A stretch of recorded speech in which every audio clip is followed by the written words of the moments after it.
This video is brought to you by Diamond Pacific Tool Corporation. Diamond Pacific is America's favorite diamond tool, wheel, and lapidary machine manufacturers.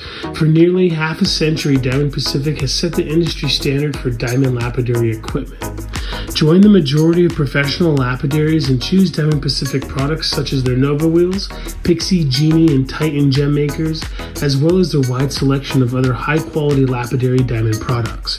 Check out Diamond Pacific today and find out why they're considered America's premier diamond lapidary tool manufacturers. This video is brought to you in part by SpecialtyCabinBlock.etsy.com. Specialty Cabin Block are the manufacturers of some of the best lapidary block material available on the market today, and also provide a fantastic cabochon cutting service. Specialty Cabin Block is proudly made in America and make very unique block materials that no one else is really making right now on the market. Check out SpecialtyCabinBlock.etsy.com. Make sure to use product code DAVE1 at checkout to directly support the channel. All right, Chippewa Valley Gem and Mineral Show. It's really cool. Some local material.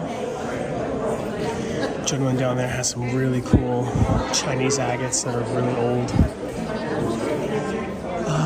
Saw some of that Regency Rose earlier. It was like $100 for a small piece.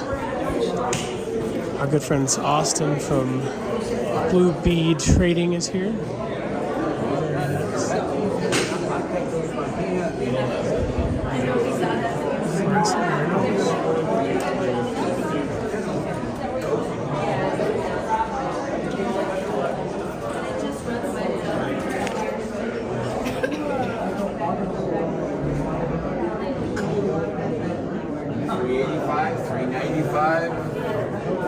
Oh, I think it's long wave. So all this is long wave this year. I had short wave for 10 years here, but from New Jersey. All this is long wave. So stuff on the table, stuff that's local in New Jersey. Oh, it is. And then from buckets, some of it's from probably elsewhere. We don't know where it's from. But for the most part, regional. Probably regional, yeah. I think stuff along the Mississippi Valley, you could probably find some similar things. Some of the other stuff is better quality. That's cool. Is that uranium glass? Are you a collector? No, not a fluorescence. I mean, I have a little cheap UV light just to check things from one to the other. It's going to be a growing part of our hobby, and there's a lot of stuff out there. East when I was out there, that's when they found most of the stuff. But like the calcites I got, that block I got there, a lot of the calcites, which is glow different colors on different wavelengths, and sometimes they phosphoresce, and you never know, some won't glow at all. So trace elements usually get into it, but you know, how does that really work? I mean, I think it hasn't been totally understood. So there's room for study for a person who's not physics, for example, materials and students who practice with it. And of course, there's always the uranium glass. Hey brother, what is this? Is this from Yeah, Michigan? it's Michigan material, so we're looking at reverse would be basalt, even worse. epidote, All of a sudden and some of someone's the like, copper "Here, I need 1,000 materials in slabs." there. Like, whoa, wait a minute. That, I didn't know how that was. Do they gonna die go for this out material? either. I'm not looking for 24 This is hours a just day, off set the, my alarm, take a nap, get those back up. profiles I gotta from have something Michigan done by Friday copper. afternoon, you know. So This is yeah, awesome. Is this the same nice to stuff work right into here? it. Yeah, this has got more of the calcite we stuff just that took runs delivery through it. literally. Oh man, that is 3 days fabulous. ago on. I see down here you have some cabochons made out of it. Do you use, does diamond react well Just to so it we because of have copper another inside? saw that is like Doesn't new bother and and really good usable. I've had problems like if pieces of too much copper kind of No, grabs a little it's bit. a high speed, Well, a little bit, but high speed depending on what 8-inch trim. quality of And water. Just diamond water. wheels So, you're yeah, using? It's just fast. Just faster. this particular copper stuff is what they call copper We need to brick. pick up a couple fittings. Back at in the Fleet Farm or days when they used something to for the water, smelt the because- coppers Oh, in little Michigan, plumbing things. Yeah, they'd yeah. line I the gotta be a firebox with plumber 3 and, layers of the ceramic pressure bricks. fittings and It gets so hot Yep. that it impregnate the bricks and literally change Well, it how to fun copper is brick. that? Oh, that is awesome. Our show So this is previously, actually right? kind Yeah. of a metamorphic man-made material. On this material, We got all for the- like your final polish, are you just Fluorescent- using wheels we and got our stuff like that? fluorescent No tent and everything compounds up or there anything? too. So we I'm kind not of a moved it out of the compound room guy. and made it its own Yeah. spot. So there's Just a bunch an of abrasive man. more people up on top. So they're trying to Let me introduce use every myself. square inch. I'm Paul Tubbs, Paul Tubbs. president of the Chippewa Valley Gem and Mineral Society. Awesome. And 99% of what you see on my 3 tables here is all stuff I do, whether it's the sphere making, the cutting, the polishing, the caps, the wire wrap jewelry, and even the stone bowls. This is just part of my hobby. Oh, fantastic. How long have you been in the lapidary arts?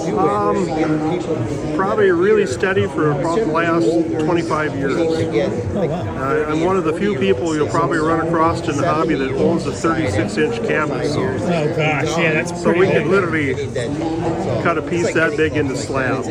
Yeah, you can live in it. Everybody's getting That's busy in that 30, absolutely 40. awesome. I've been there, you have kids. and you're like, You I were can't- saying that the weekend is steering packed. machine I mean, I earlier? got You said it's soccer, from the I got Richardson band, Ranch?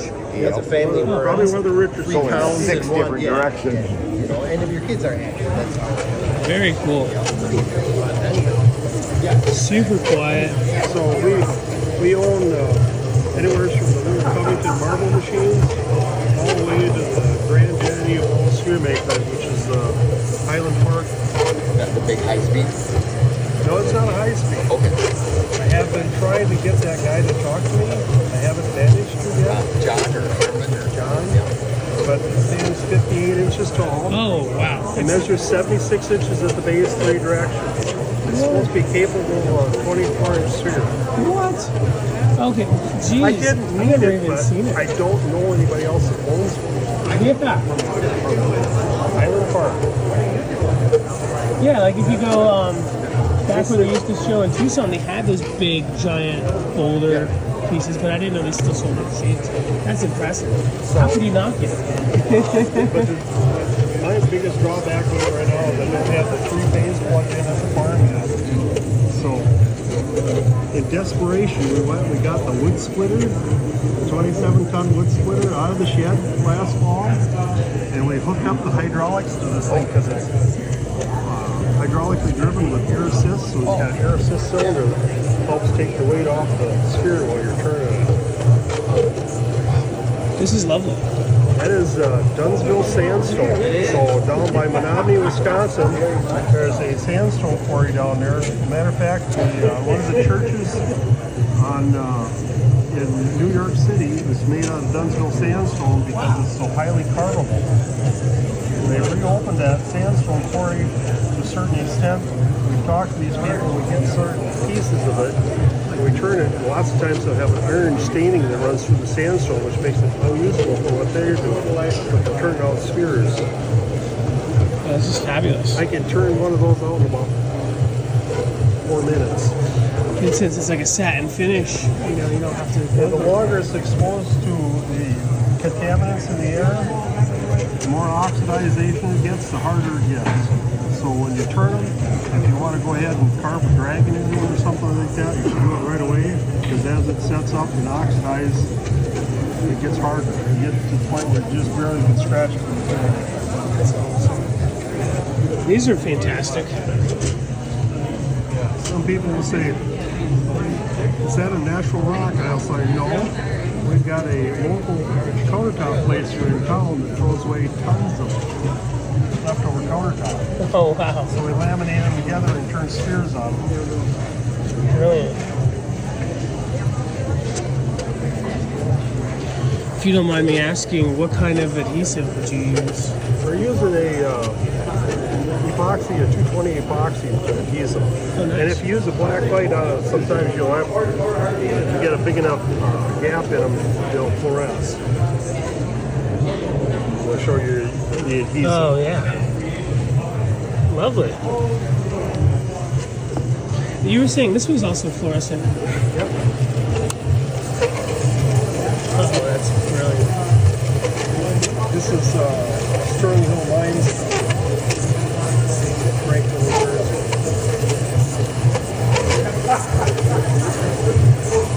That is great. I had a gal come to one of our swap meets and say, I really want a sphere made out of this. And so overnight, I turned out 3 spheres for her, and she came back the next day just specifically to pick up her spheres. So what did I charge her? Materials. That's really kind of you. How long have you been the president, Paul? Let's see, about 14 years now.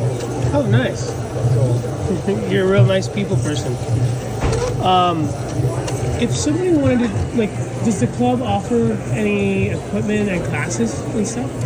well, that's one of those things. Back in 2013, I had 2 heart attacks. I give back, donate, volunteer, whatever I possibly can. So on a typical year, we start our normal meetings in September, and we'll go through till May. And so each one of those months, I'll piggyback a workshop that Saturday and Sunday. Awesome. So I'll come in and prep all the machines. I'll donate a specific type of material. Sometimes it's like ruby kyanite, rhodochrosite, rhodonite. One of those specific materials, I'll bring in a bunch of slabs, and all the club members can go ahead and work the stuff. We'll do hands-on stuff with them, and at the end of the workshops, they'll have a wearable piece of material to go out the door. As a matter of fact, if you stop at our very front booth up there, Doreen, who is manning the entryway table, she's got a really nice piece of rhodonite that she made at one of our workshops. Oh, awesome. And how would going to your Facebook page be the best way to sign up to join the club?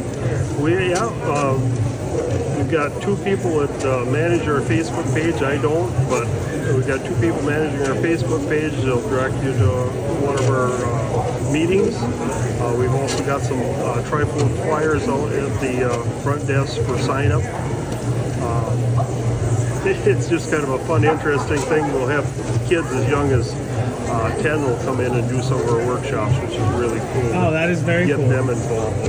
And that's part of the reason why when I stepped in, we've had people say, well, you should charge admission to these shows. And when I took over, it was free admission. And as long as I'm in charge, it's still free admission. Yeah, that's awesome. And we've got 5 tables set up down here for hands-on kids activities also. So donations are welcome. And of course, we've got our little sale area down there too. Awesome. Good morning. Thanks, Paul.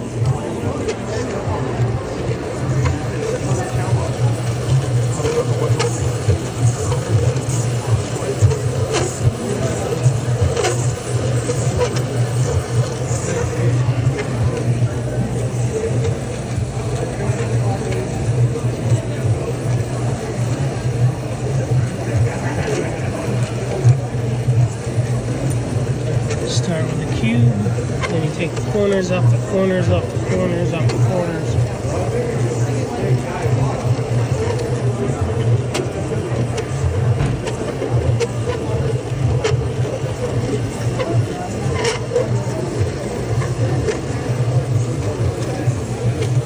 Very awesome. Paul's definitely passionate about this stuff. You can tell. A lot of love in this material. These bowls are fabulous. Do you use like an angle grinder? I special built the machine just for doing these. Now I've got two size machines, up to a 14-inch cup. That is copper in there.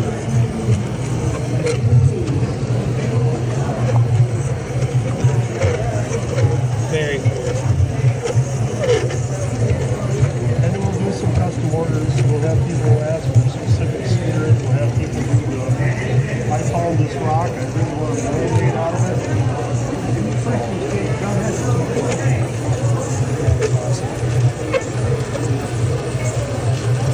Yeah, I'll leave a link to their Facebook, where you might be able to get in touch with them in order to join the club and take some of Paul's classes down in the description section below this video. Very, very cool. And actually, the gentleman's prices are fantastic. Look at this. Just want to remind everyone that the Stonework Club is serving food on the mezzanine. They have breakfast sandwiches and some donuts up there, coffee. Get close to lunch. Is this from Dataolite? So check them out. They're countertop serve us for the entire weekend. Mary Ellen Jasper.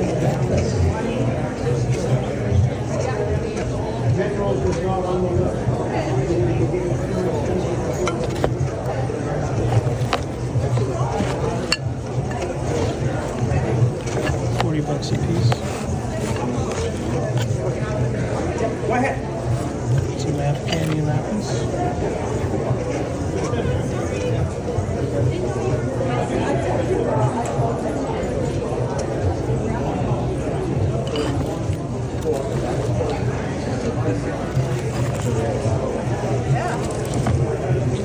If you're a return visitor to the show, and yearly participant, you might be used to seeing our doors and Look at the college now. this year we moved up to Nestle. Blue Forest, Wyoming.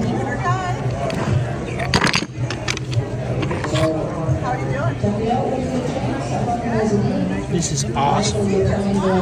I saw that Bridget piece was sold. Like, I bet I love the smell of the oil. These, they look like they're roughly vibrolapped. Very, very cool. Ocotillo, California. Dino Pool.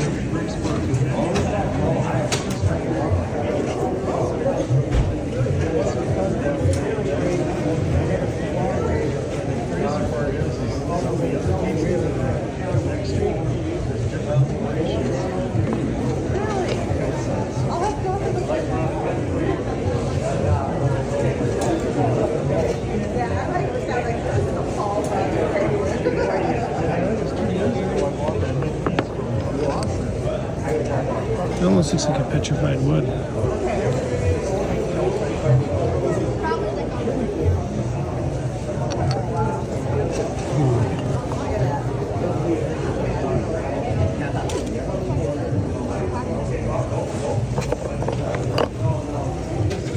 This is some really cool graveyard point.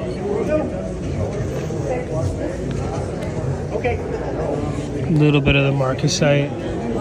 Some great plumage. I hear the oldest variation of this used to have like pink in it. I hear that there was something called like Regency. Yeah, is that what they would call the Regency Rose? This is Regency Rose. And is that like the first generation of the graveyard? No, this is just depending upon where you are in the deposit would be where you would find the Regency Rose. It's scarce. It's awesome, is what it is. Is that piece for sale, brother? Huh? Is that piece for sale? Yes. Fabulous. Oh, damn, that's so awesome. You know, it's great. It would probably make a stunning cabochon, but I almost wouldn't want to cut it. It's so nice. Yeah. Oh, fabulous. The big blue, I got that as a 12-pound chunk last fall, and then talking to the folks that have one of the claims out there, when we met them in Denver, we found out that the blue is, they found one seam of it 35 feet down 4 years ago and haven't seen a piece of it since. It's not there. Oh, wow. So whenever I see blue, I jump on it. Very cool. Yeah, I've never seen the blue before. I've Okay. seen pictures of the Regency, The Regency Rose, but yep. I've never seen the blue, so you're all So really unique. this and is rare. what you see commonly coming out of graveyard. Yeah, that's still good quality for the common stuff. That's great looking stuff. Yeah. Oh yeah, it's insane.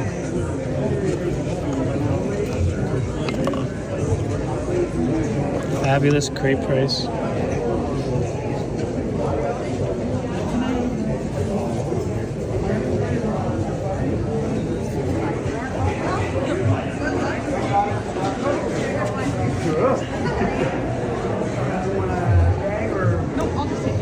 That gentleman's a super kind guy.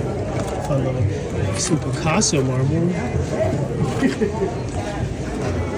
$55 for a piece like that.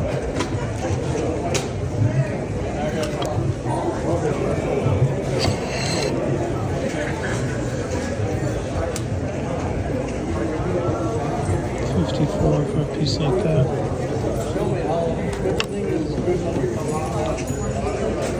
You know, how many cabochons can you get out of that?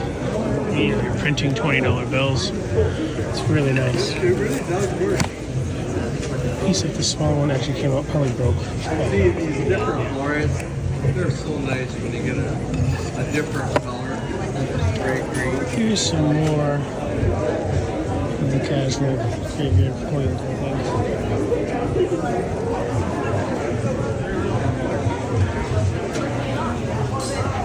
Opals, Dean. Hey, opals.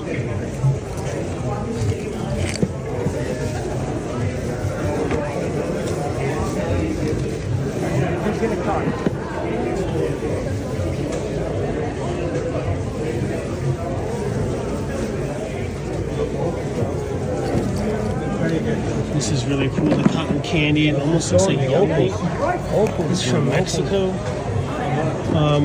Our friend Kevin Kessler is bringing it over by the palletful. I thought it was from Durango, Mexico. It doesn't go at all there. It's still really fabulous. I actually like this better see some than the way the dendrites, Paul? Youngite looks. Actually, I guess the Youngite is UV reactive. That's what people are digging about it. I think this looks better. I than don't think the opal does. Can you borrow one? I didn't bring my back. Nice and thick piece. He sells it. By house? Yeah, I bought a whole bunch of them from him. So I figured I'd show you. Gun to get me. Down here, isn't it?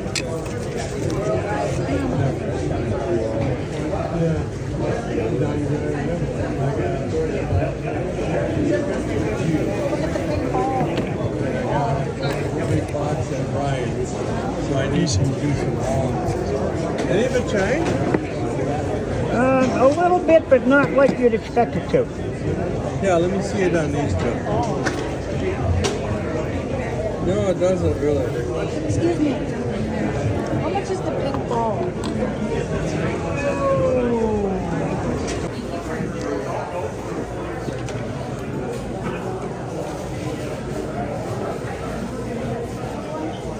Is that fortification inside of wood? I don't know.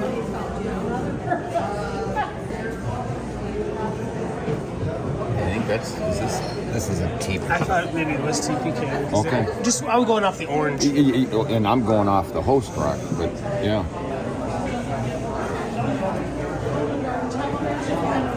Very cool.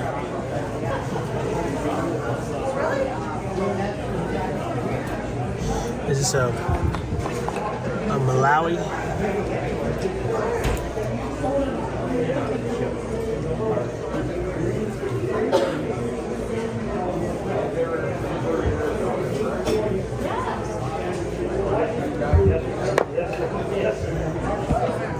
This is definitely a TPK. Or dry head.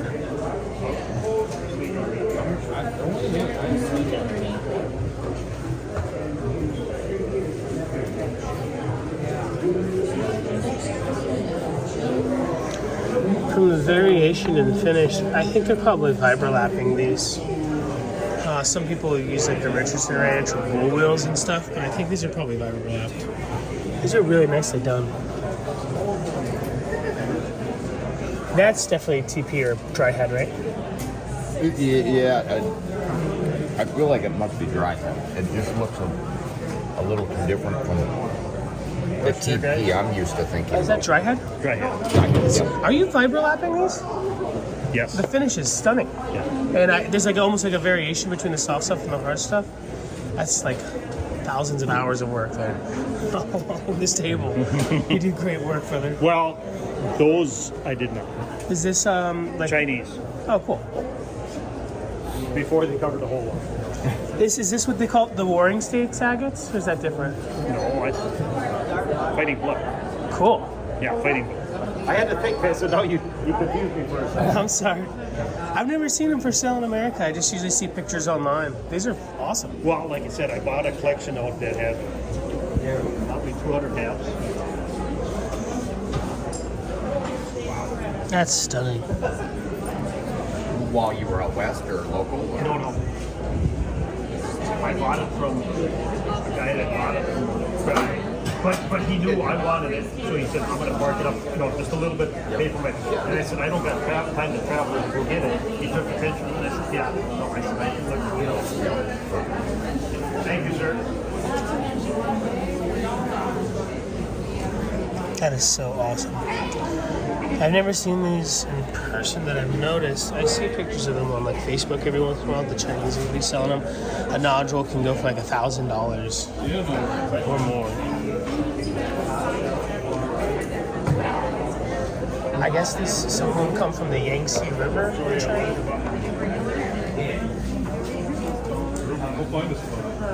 It's a good pair. Not for sale as a pair. I would definitely want to buy them today.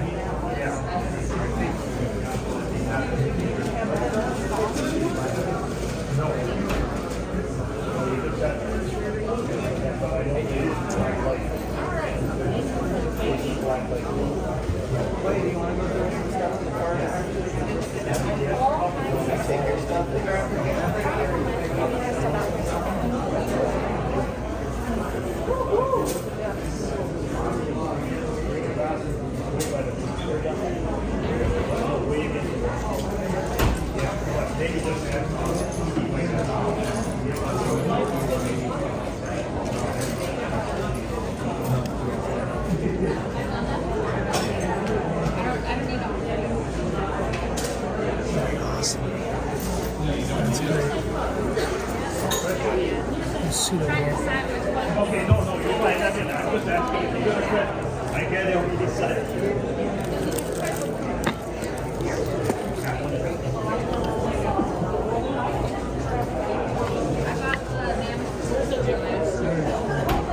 It took me a little bit. For those of you wondering, this is Edo rocks. If you want any of those cool Chinese agates or anything, check them out. They might be on social media. I don't know. So you gotta come early.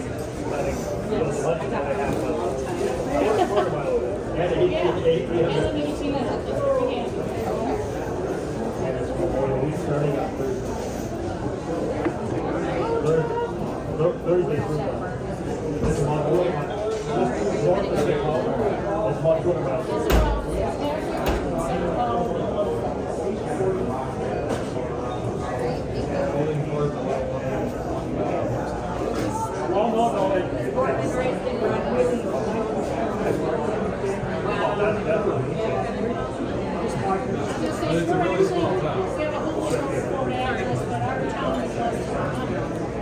Because we live in Opal.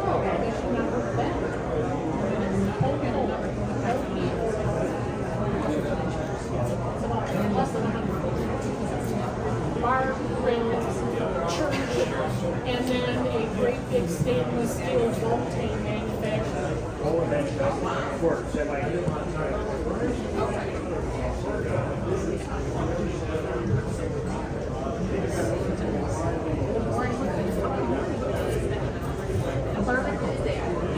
And you thought they were just all slimy lifted.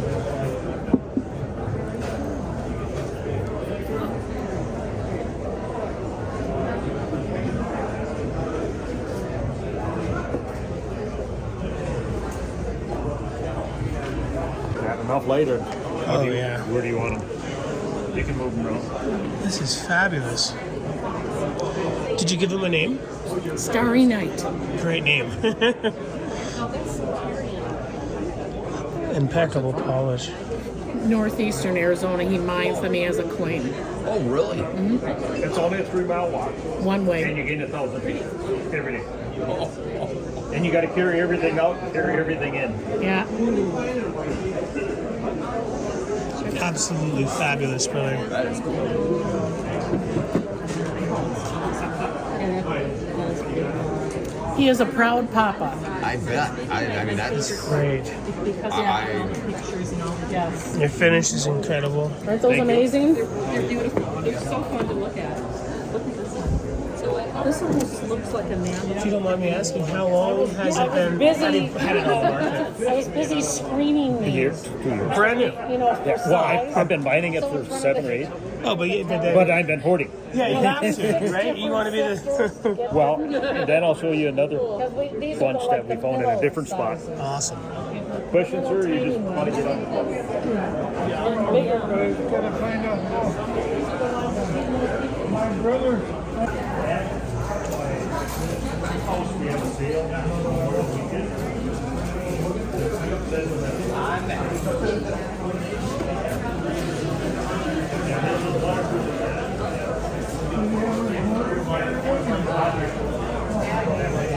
These are Turkish, right? These are really interesting. The metal layers in it.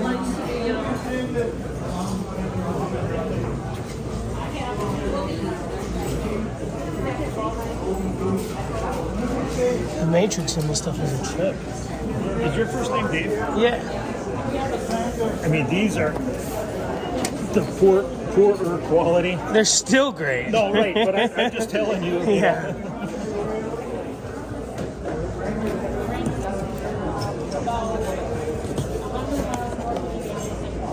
Oh man, wow.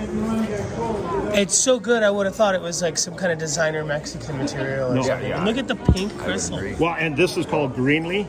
Oh wow. So, I mean, most of them are hollow. Look at the petroidals inside there. That is incredible. Yeah. Look at that spirally. Just that side of it is really Yep. cool. Oh yeah. Yep. Sorry.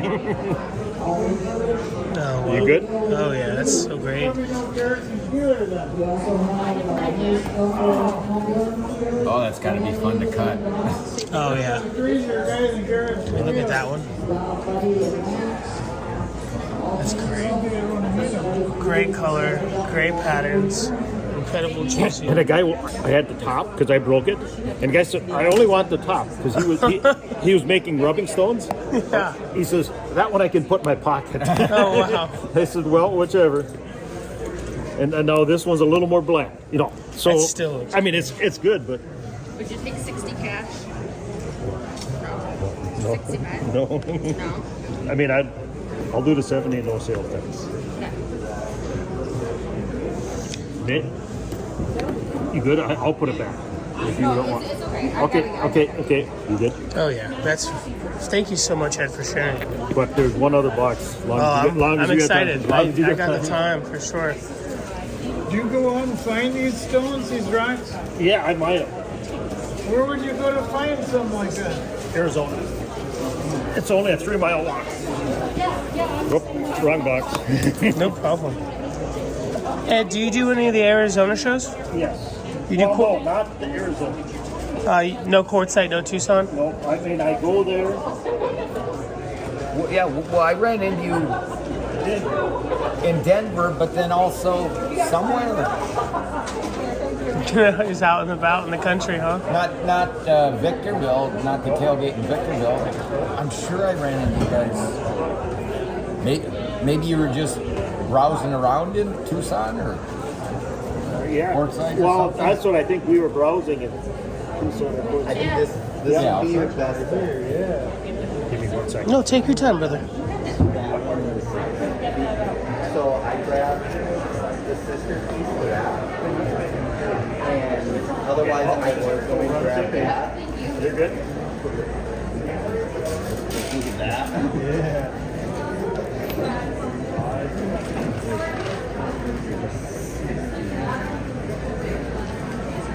You can tell why they call it Starry Night. All these beautiful dots on the fortification. Oh, green stuff. Oh, wow.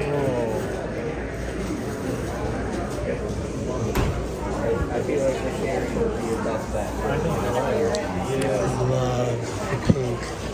What'd you get?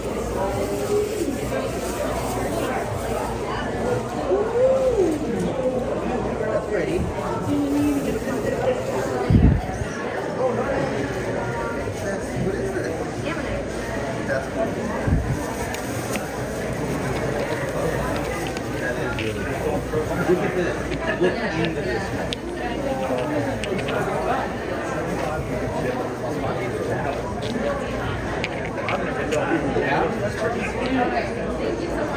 Question is always. There's a little bit of everything in that box. And you can take on your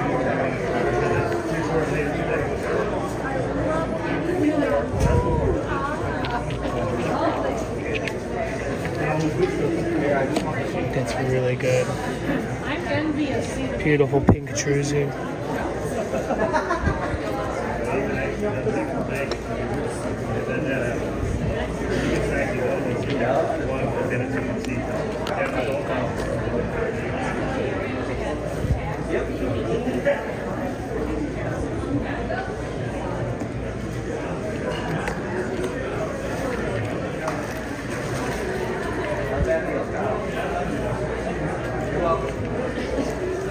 Does he want to find his way now? Spotted him a little bit.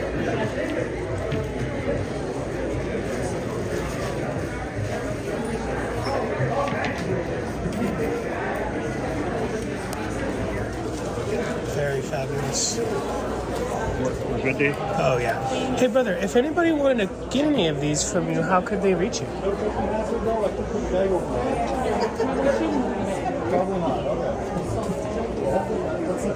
First of all, we have a sale at our house. Fabulous.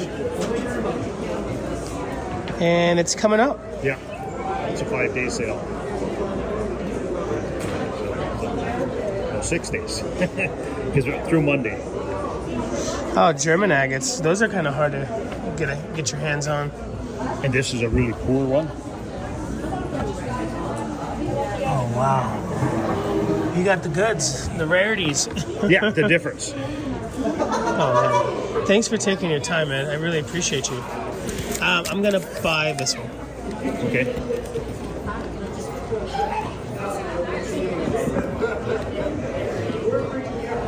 Right.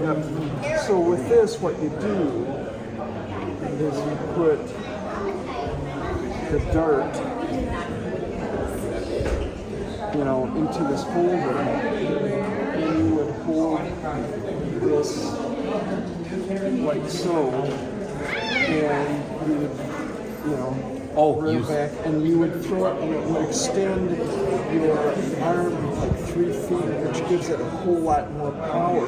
Yeah, that's intense. Yeah, but then the length of this also is a lot of momentum, so when it hits whatever they hope to hit, it drives it into the internal lines and kind of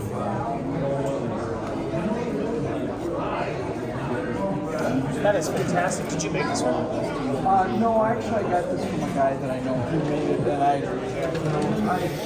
I've never actually made an arrow. I do,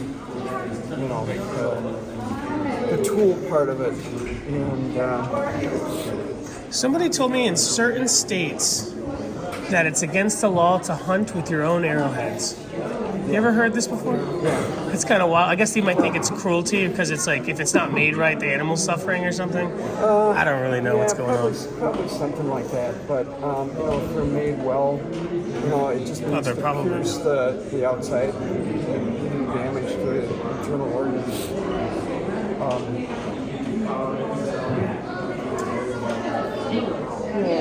Very awesome, brother. What's your name? Oh, Dave Scruffy, what? Pleasure to meet you, Dave. So Dave is doing some demonstrations here for the club right when you walk in. Oh, here's the gentleman's card.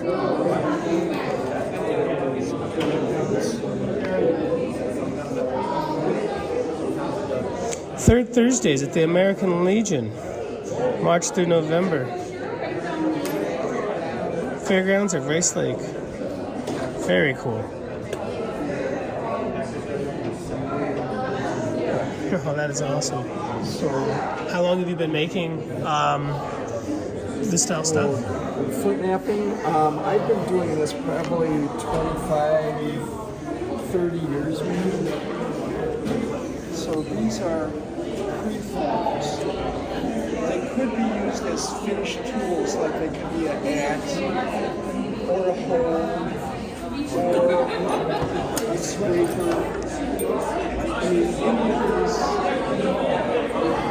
things are kind of like Swiss Army knives, they're multi-purpose. Do you mind if I touch one? So here's some flakes that I just knocked off this one piece of rock, and I can show you how I do that in a second here. Would you consider this like a chert? That would be a chert. Yeah, it's super sharp. The cleavage is pretty intense. Yeah. So anyway,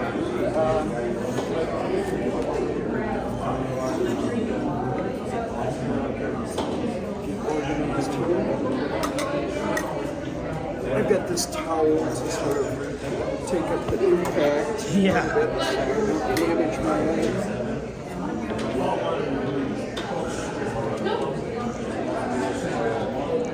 Is that a bone? Yeah, this is antler. Oh, that's an intense antler. Yeah, this is moose antler. This is moose antler. This is elk. These are white-tailed deer. I also have copper tools. And copper was used as was rock. So you could have a little handheld hammer stone that you could hit things with too. So here I'll show you how this works. Thank you so much, David. I really appreciate it. Sure. Yeah. So this is Hickston quartzite. This is from down by Black River Falls. And so what I've been doing is going around the edge of this piece and trying to get a lenticular shape. So it's thicker in the middle, thin around the outside edge. And then, it becomes a tool, whatever comes out of it. Mm-hmm. But I mean, there are lots of flakes here that could turn into scrapers or arrowheads. Yeah. Exactly. So anyway, something a little bit lighter. So I'm going to hit along the edge, and shock waves tend to travel along ridges. So what I'm going to do is I'm going to hit it right here and get a flake to come off this way. There's kind of a problem here because it's got a dish on the back of it, and so so anyway.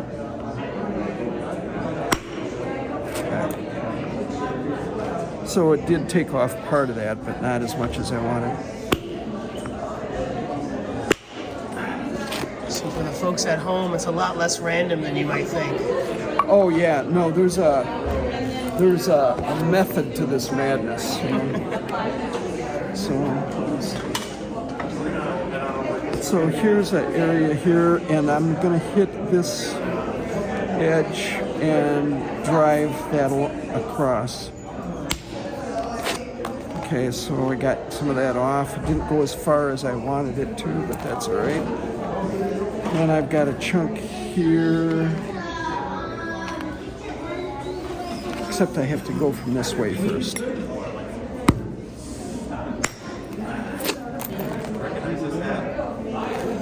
The quartzite's really interesting. I'm impressed. Where I live, there's a lot of basalt and obsidian that the traditional folks used, but the quartzite actually looks super consistent. Yeah, it doesn't have a lot of impurities in it. So what you're looking for is something that, a piece of rock that rings Oh wow, it's toned like glass. And when it does that, you know that it doesn't have a lot of fractures in it, and you know, probably not a lot of impurities, because different densities of rock would make that vibration change. Oh, definitely. It would kind of like dull in the sound. Yeah. So this one. Is that a basalt? That's another quartzite. It's a chert. Yeah. So anyway, let's see.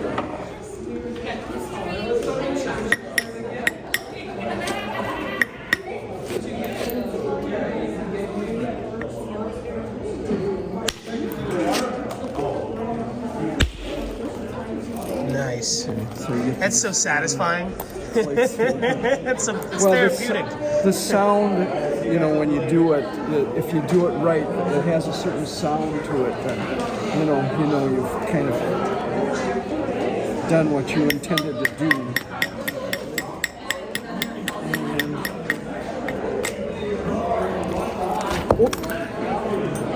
blew that rock right off my lap. Okay, let's see.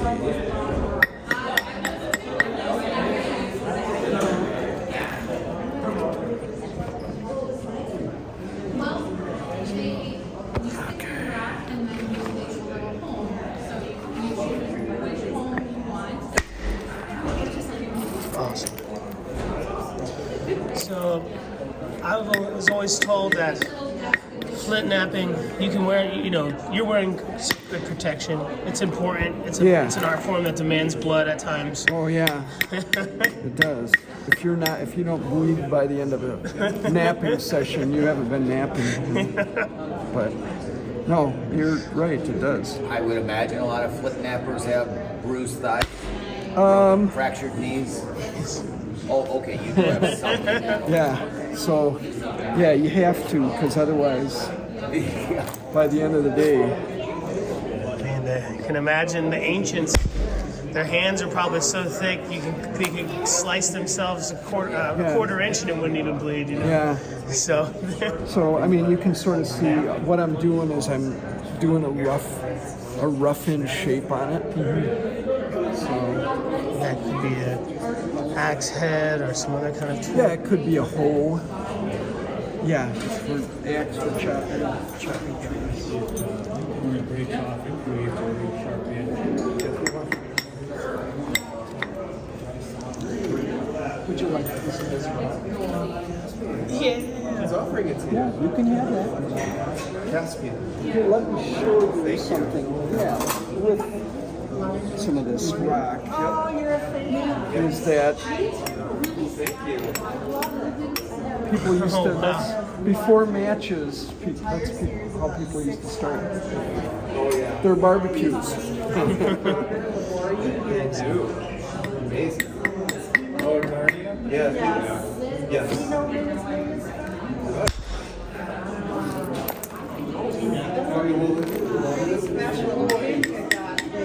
I remember before bedtime reading through the whole thing to his mom.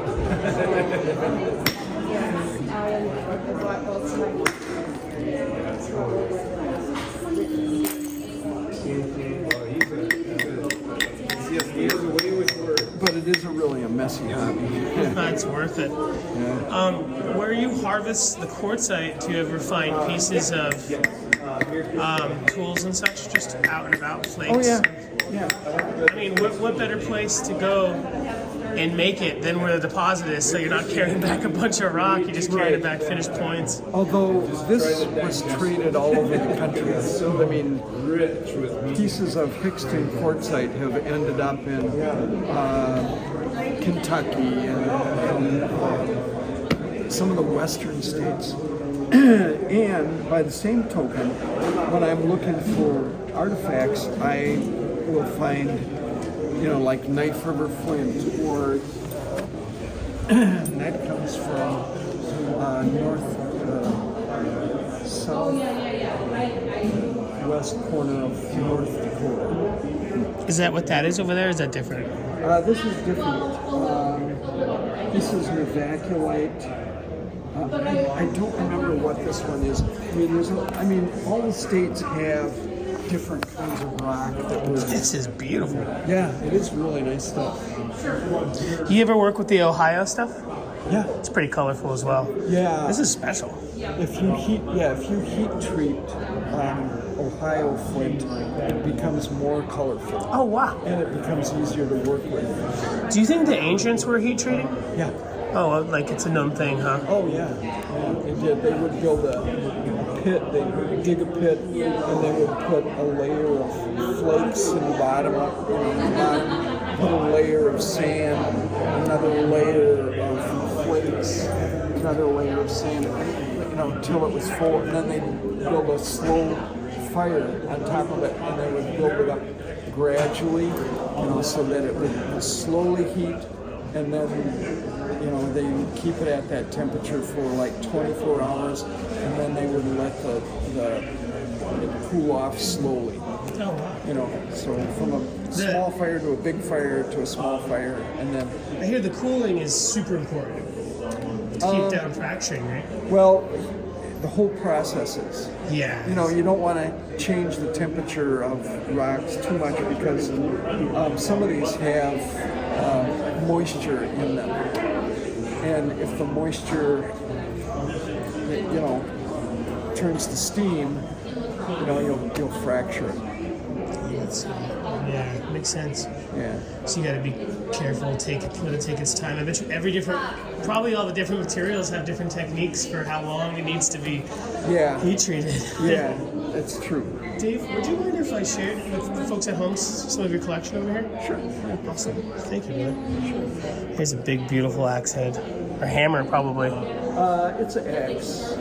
And this one actually came from a friend of mine that was in our club.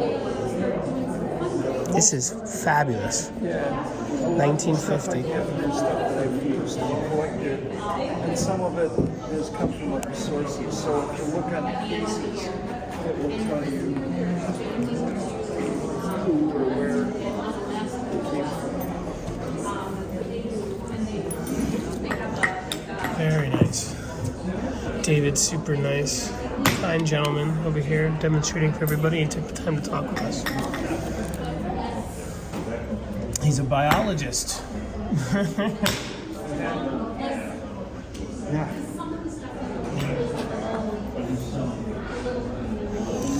This is definitely some of that quartzite, I believe, in this case, right? Yeah, there is a lot. Yeah. That's all from the same field. And a lot of those points are Hickston quartzite, but there are Prairie Machine chert in it. Oh, look at that! And fabulous. I don't know if I have any green for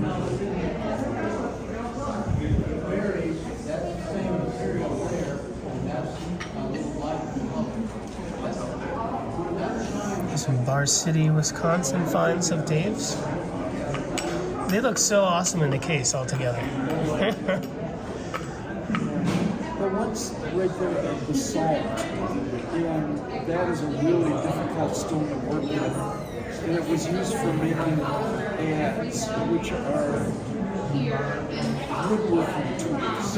Like what you would make a canoe out of, or Yeah, they were making dugout canoes. yeah. So they would fell a tree, split it in half, build a fire down the middle of it, and then they would take that tool, it was usually attached to a stone, and they would put the fire out and they'd chip out the charcoal, and they'd keep doing that until it got to the shape that they wanted. So there've been a number of dugout canoes that have been pulled out of lake bottoms in the last few years.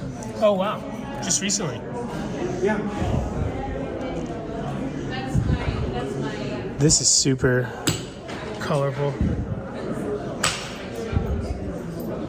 Almost a beautiful fortification. Well, it's kind of all in the wrist, and it's kind of all about hitting it in the right spot.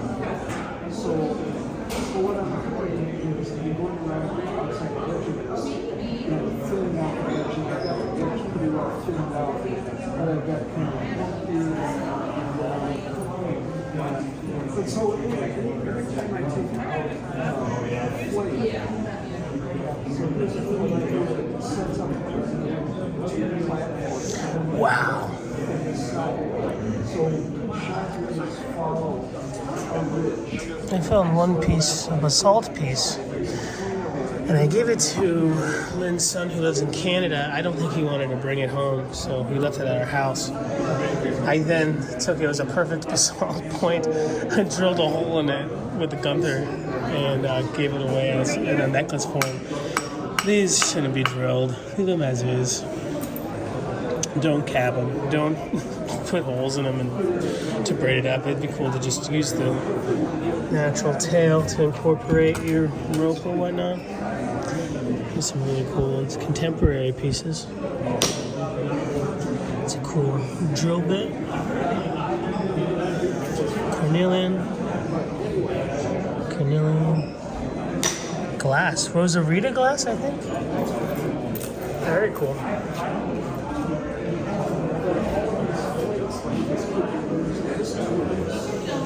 Dan and Evie.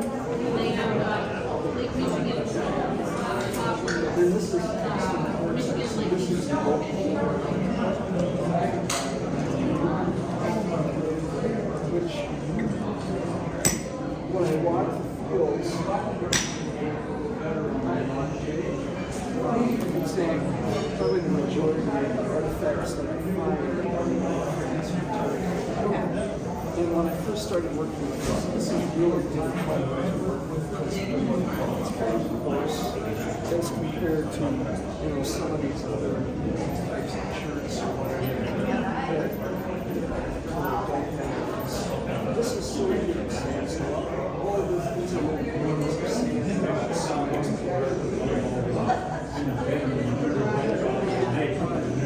Do you mind if I show folks some of your tools? Sure.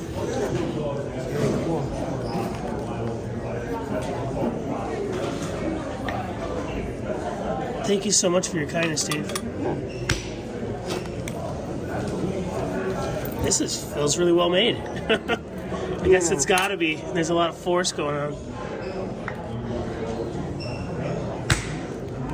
Any known material that they collected along the Lake Pepin, Mississippi, between Wabasha and Red Wing, let's say, on the Wisconsin side specifically? Yeah, there's chert. Yeah, okay, so that chert that I find, okay. Yeah. And, some of it is so fractured that it's really not, doesn't work very well. But some of the bigger pieces, even if they're fractured, you can get plates off of it that you can make it into tools. Yeah.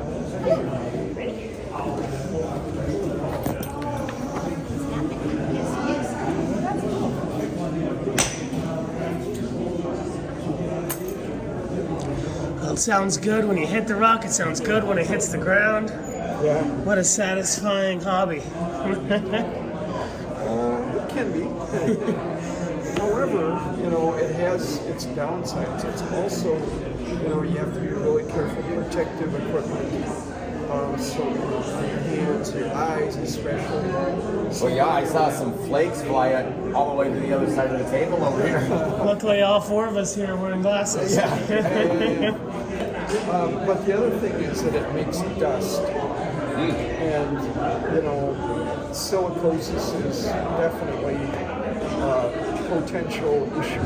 It's really rock dust. Especially with such a silica-rich material that they're making the stuff out of. Yes. So wear your respirators, folks. Thanks again to Mr. David for chatting with us. Super kind person. David Scrumpy. If you were in the area, check out their meetings in Rice Lake. We actually meet at the American Legion. Oh yeah, Legion in Cameron starting 7 p.m. Third Thursdays, March through November.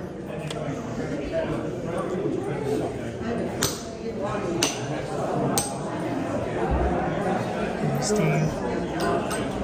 Nice guy. It's nice to see some Ethiopian opals all the way out here. Go hard, but check out Ethio Star International. Check them out on all the big stuff. Instagram, Twitter, Facebook. Some big waters.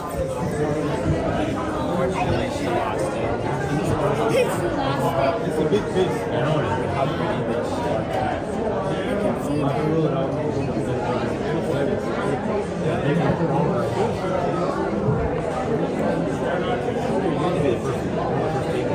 Yeah, right. It was a nice business.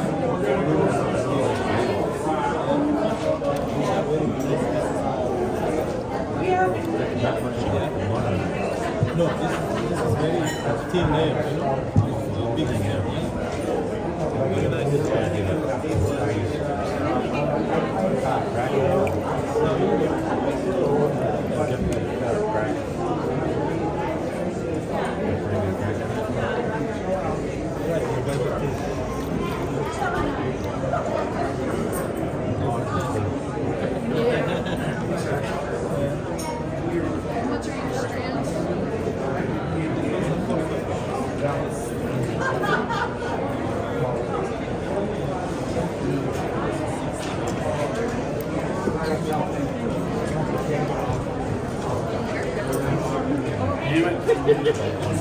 I know. I want the whole thing, and I'm like, really?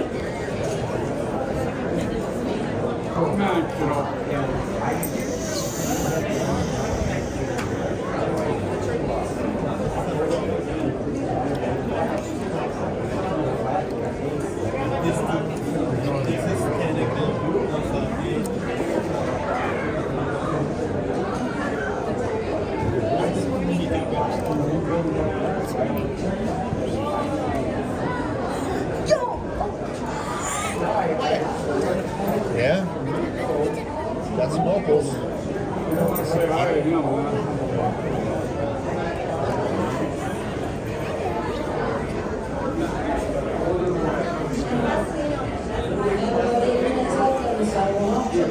Very nice finished pieces.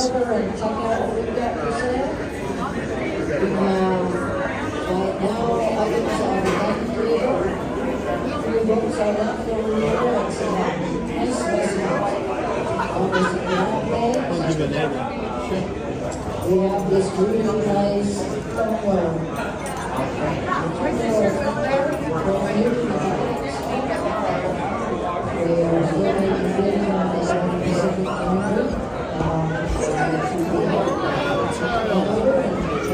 This is very nice. I know what it is. And this is the wholesale price we're selling. Normally this stone costs like about $350.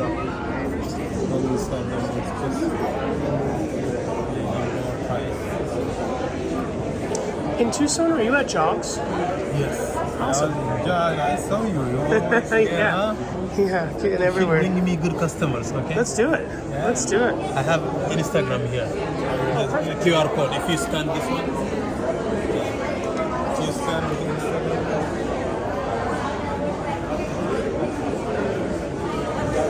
Give him a scan. Let him know I sent you. Butter my biscuits. What are my biscuits? Not biscuits. That sounded weird.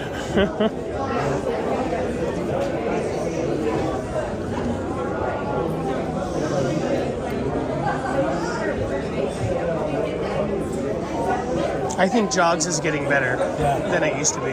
They like open it up easier to the public, I think, last 2 years. Yes, last 2 years. And before it was a little bit difficult, you know, only the business owners, they have to come in, but now it's good. I'd rather be at Jogs than the Holodome or Gemstone. What about 22nd? It's oversaturated. There's, especially for you, there's 7, 8 Ethiopian dudes. Yes. And what they do that I think is wrong is they'll put you right next to each other. And then everybody thinks you're all one big booth. Yes, that's very bad. Yeah.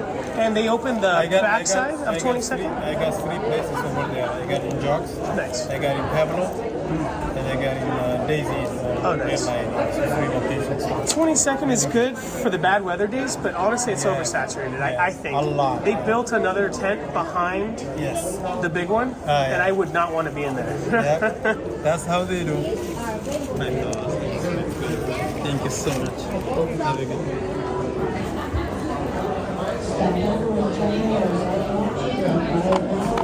Hello, how you guys doing? Good. We're just looking. Yeah, this rough is great. I love rock. I collect all my kind of rocks. Yeah. I have a whole entire big pile this size. Wow, very nice. So all your money stays right here in the dust of the In Ethiopia, does the government mine or is it independent? No, it's like a group of people, 100 people in one mine, under control of the government, but the government benefited the area as the farmers, which they mine this. They are like 400 groups, 100 people groups, they give one mine. Oh, cool. It's like associations, you know? Yeah. Not one person. That's probably for the best. Oh, It's a little bit more fair. Because they just make it benefited for the area, you know, the farmers. Definitely. They are the one mining this.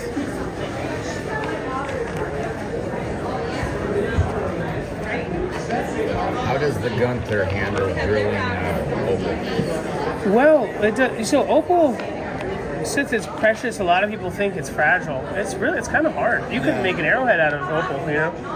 It'll do well, but it's the sand for the Gunther that would be the problem. It won't core, so it'll clog up and explode a bit. But Ethiopian is like super. It's hard. I think the most arrowheads people make is out of Ethiopian.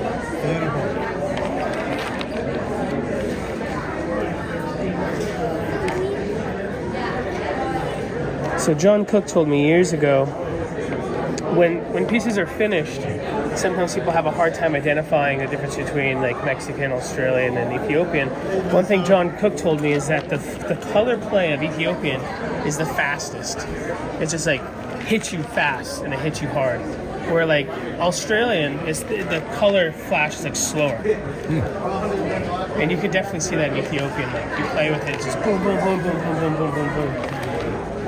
I mean, really good Cooper Pedy can look like an average Ethiopian, but one way you can tell is that color play. It's slower on the Australian. Or Ethiopian, it's such a big bang. Boom.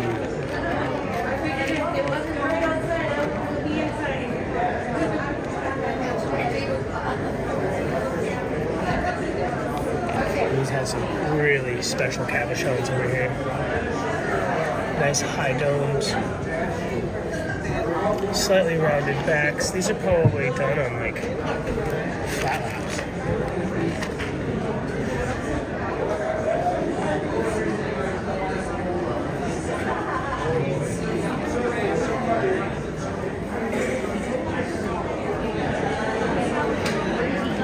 Very nice. Little neat wave. Anyway, check out the gentleman on Instagram. He got no problem shipping international. If somebody in Germany wants some, of course, no problem. We based in the Twin Cities. Oh, heck yeah. I live in Twin Cities. Right in, oh, heck yeah. So you're local. Yeah. Very nice. Is there any good shows over there? Yeah. We got like 3-4 shows in Twin Cities. Is it any of them? Rainer, that's gonna be the second week of May. That's a really good show. Is it a rock show? Or is it mostly jewelry? Or Rock and jewelry. oh, cool. Everything. That's nice. First weekend you said of May? The second week. So like 3 weeks from now. 11 and 12, May 11 and 12 in Brennan. Oh, nice. And we do have in July, that's gonna be in Moose Lake. Oh, nice. Moose Lake show. Are you gonna be there? Yes, I will be there. And then do you do the dairy barn at the state fair? Yes, that's September? in September. Yeah, I did that too. Awesome. Let's hope to see you there, brother. Yeah, sure, bro. Thank you so much. Here's some older flyers.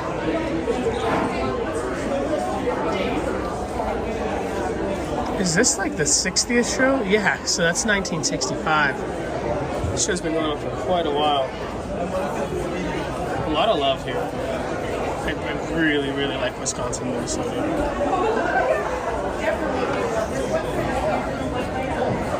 I don't want to be here in the winter, to tell you the truth. Go back to Florida. Go back to Santa Barbara. Okay, that's good. Thank you. But it's a great time to be here now.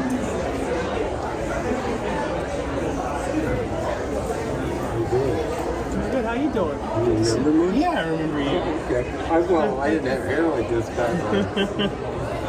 Good to see you, my brother. Oh, thank you for doing that interview with me. No, it was my pleasure. I got back to Wausau area, and I did a phone call. You know you're famous? I don't know. I go, huh? Yeah. Buddy of mine told me he saw you on YouTube. He says, you're famous now. I go, no. My grandma loves you. Was that Lynn? Yeah. I need to get I've been wanting to get a hold of her. I don't know why. So every once in a while, I still have her card. Awesome. And I see that card, and I'm still looking for a drum. She told me I had to have made. Well, so I do think about her once in a while. No, she really enjoyed you, Bill. You're the real deal, man. That's what I'm told. Unfortunately, I don't. It's hard to deal with it, but I no longer have anything to do with rocks. Well, not the Moonstone. I'll polish and do stuff like that. You still making jewelry? Holy smokes! Do you mind if I show the folks at home? Well, this isn't. I didn't make this. Oh, it's still fabulous. Would you, if you'd like to see an update on Bill, I will bring some stuff for you to see. Awesome. I'll go out and get it right away and bring it in for you. Some of the little things that I've been with the Moonstone. Yeah, the Wisconsin Moonstone. Stuff's really special. I can't think of that stuff without thinking of you. I think a lot of people do. They do. And now I retired. I actually gave up the name Moonstone now. No. My healing is important. No, it is important. It's the most important. It is I was put on this earth to bring Wisconsin Moonstone to the healing community. I did my job. Looks like it. Now I have to go on to take care of the healers, and I got a lot of work to do. I still remember your name. I remember I asked you how to say it. It's Shane Hoost. Shane Hoost, yes. Shane Hoost. So that's fabulous. I'll run out and grab some of that and bring it in. I brought along to kind of talk to people and stuff like that. But if you want, I'm happy to let this is number. You're probably not meant to be paid. It's Bill Shane Hoost. He brought the Wisconsin Moonstone. Now Austin.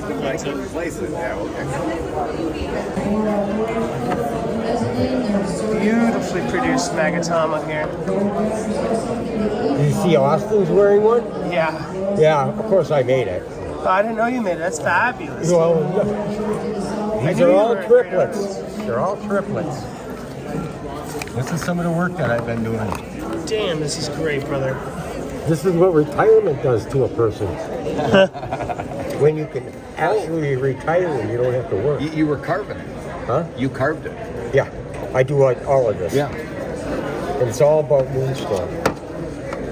So this is the one that's most important, Dave.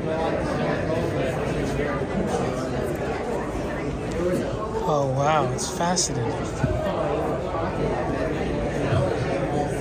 Incredible. I've never seen one so clean and pure. The Moonstone is 1 millimeter thick in there. It's quartz on top and bottom. Oh, it's another double? It's a triplet.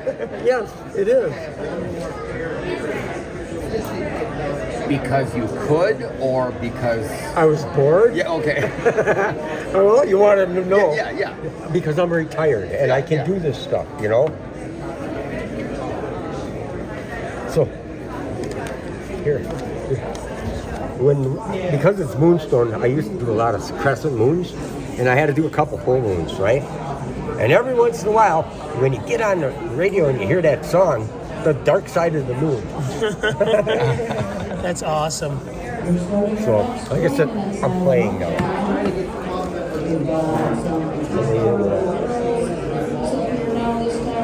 I got people wanting that for a wedding ring. Yeah, I bet.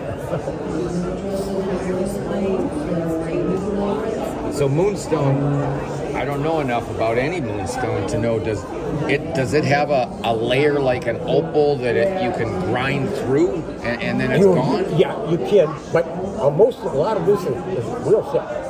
So it's in big bars and stuff like that. Okay, so you don't, it's a little easier or less risky to work than the biggest problem we have with it is it's fractured.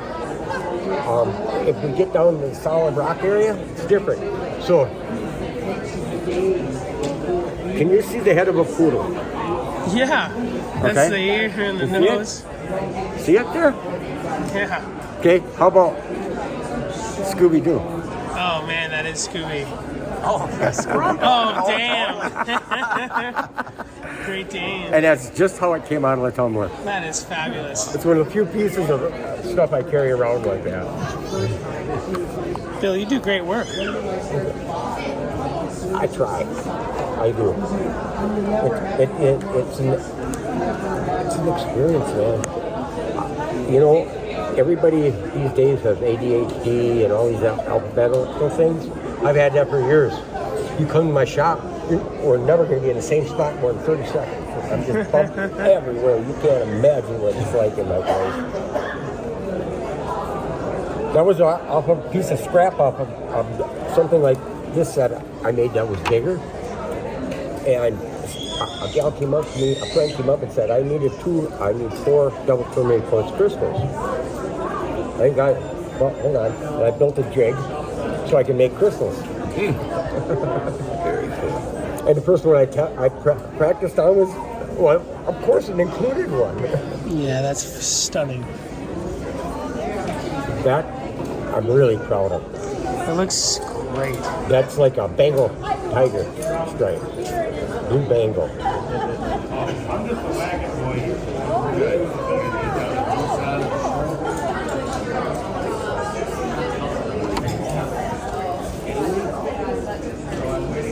Love the Magatama shape. Bill, you're a hell of an artist, man. Thank you. Could you do me a favor, though? What's up? You send a little bit of that. Of course. Emails on the back side. I'm not on Facebook. I'm disconnected from social media. Yes. Well, you're retired. You don't want the mirage or no. I don't need all that extra stuff. You know. Shane, who's awesome artist, gentleman who brought Wisconsin Moonstone to the market. Fabulous. 2024 agate guess.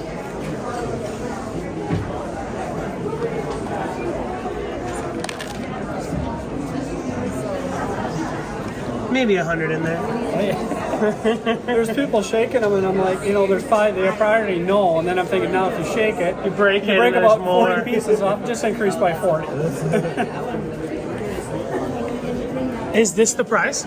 The prize is this right here, as far as first. Brazilian emerald. And then there's other pieces right here. Look at you, you know your rocks. Oh, barely. This is a sweet piece. Yeah, and then there's a couple books that are first, second, third, fourth kind of thing. Oh, the books are really cool. I might have 3 if I have 5. If not, I can get it in shape. Yeah. Are you Dan? Oh, you know what? I emptied my chain. Let me go get it. I'll go get it. Are you Dan? No, I'm Scott. Okay, I didn't know. I just noticed that both of these books are by the same person. I didn't know if it was your book. No. I'm kind of man in the booth. My wife pitched me, but holding it down. What's that? Holding it down. Yeah, trying to. a lot of little kids into rocks, which is kind of cool. Yeah. And I'll ask them, you know, because we're new to the whole spiel, you know, and you'll ask them, "Are you a rock hunter?" And they're like, "Heck yeah, I'm looking for some stuff and whatever." They're not getting drug along, I guess. I get the idea that they're They may have been the instigator to get the family participants. here. Yeah. There's I'd say. Cool Brazilian tourmaline. Great Pakistani Aquamarine rod. You can really tell the Paki from the Muscovite. This topaz is great.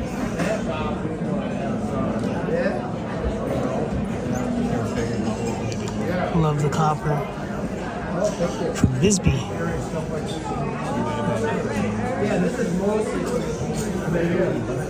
Some real amazing Dioptis. Not a big fan of this material.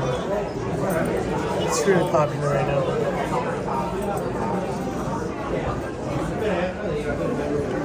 Some stunning tanzanites.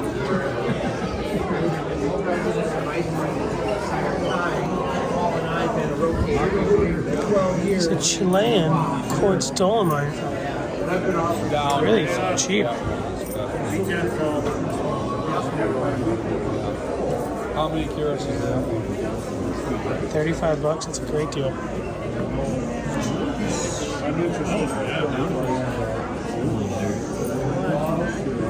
Fluorite with quartz from Hunan. You got some Fujian. I think that's how you say it. Fluorite. Also from China. Stunning. And then Mongolian quartz. I like this. That's really not dirty. Lapidary day. Hey, how you doing? But there was a gold mine in there. Really? North of here a little ways. Lady Smith. Some ore or something? Pyrite?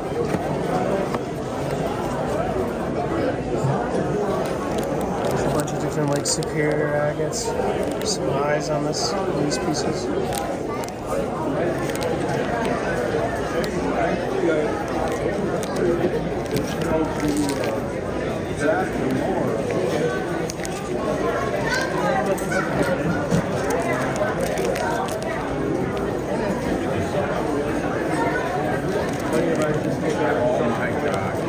What happened? Oh yeah, I just met the gentleman. Yeah, I love his channel. I watched that one with him in front of the saw like 4 times when that video came out.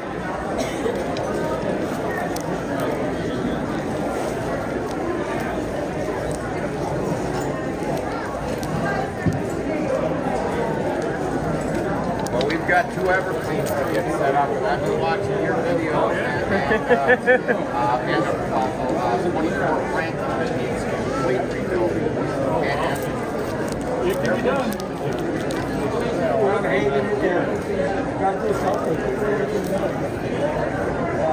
Yeah, in Highland Park, of course, the big 2 parks, so that's Surprise package. $15 for this whole jar of Lake Superior agates. That's a great deal.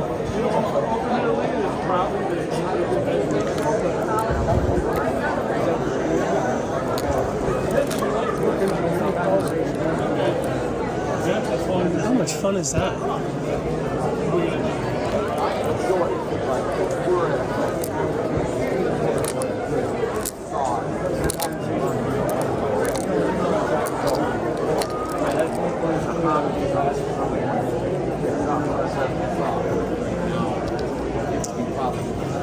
No, it says the value's 35. The farther away you get it, the money just goes right up. Take that sucker to Florida, it's $100. Right. Right. That's a great deal. Yeah.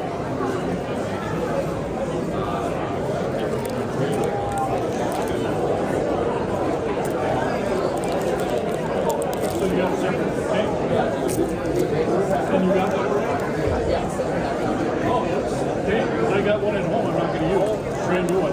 On wheels.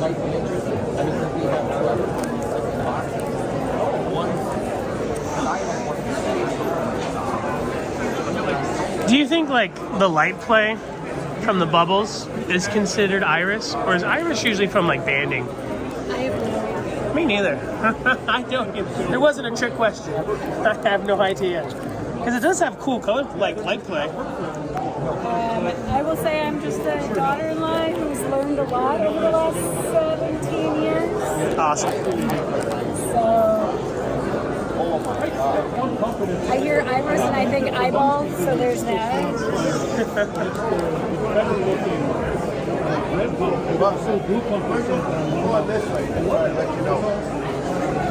Okay, that's the early one. That's like very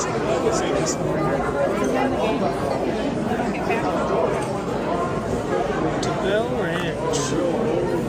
Petrified flowers. It's wonderful. Petrified wood.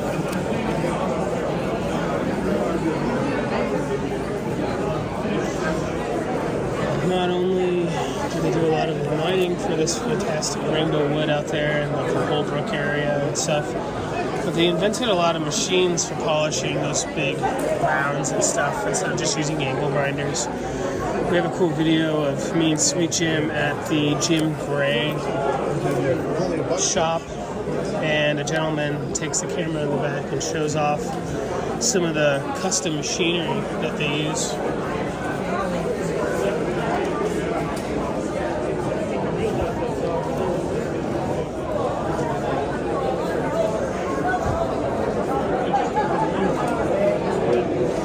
Souvenir of North Dakota.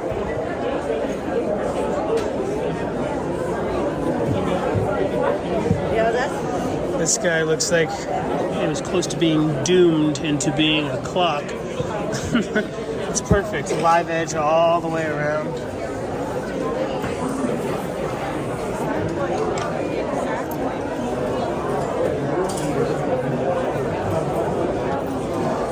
It's clear coated. It's, maybe it would have lost some of the bark and stuff if it would have got tumbled. So definitely an old timer thing to do. To clear coat the rock.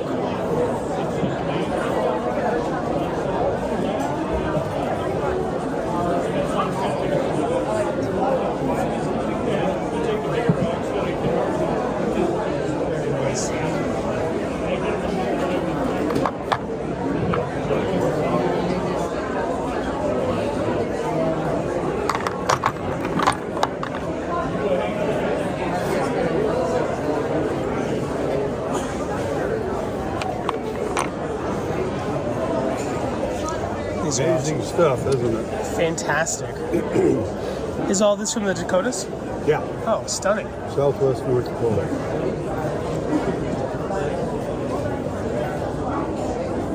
Either came off of my ranch out there or out of a gravel pit in a neighbor's land. Awesome.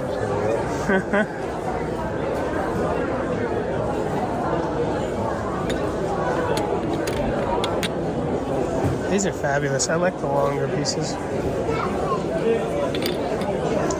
Homegrown.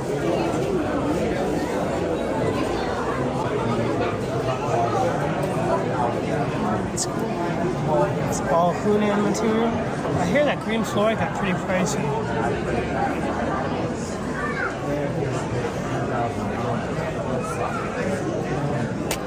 $75. That's a Pakistani.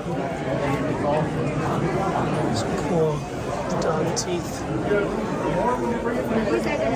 I really like the Mongolian material myself. I like all things Mongolian.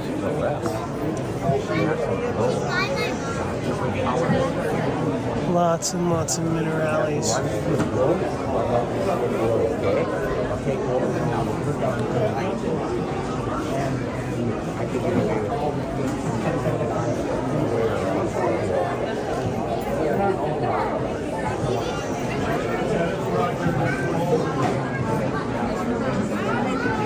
That French fluoride's pretty awesome. Hey brother, how you doing, Billy? Good to see you, man. I went to recognize you if I hadn't seen you earlier. Yeah. Enjoy. Will do, my brother.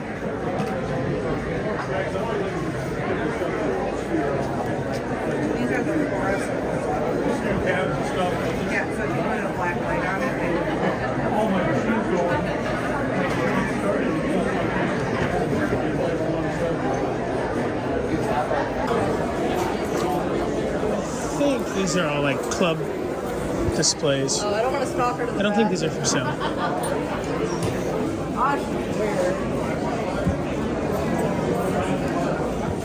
That's a geo right there. Well, we're getting set up for the next silent auction. Look at that label. I have your new joke of the day. Why are geologists so 1909. good in school? They take nothing for granted.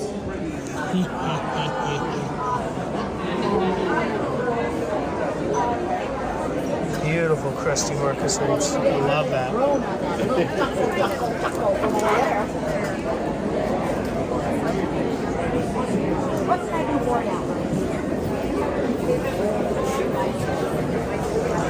This agate spread's pretty awesome.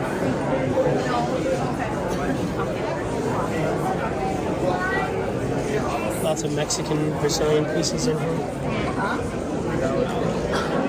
They're not for sale.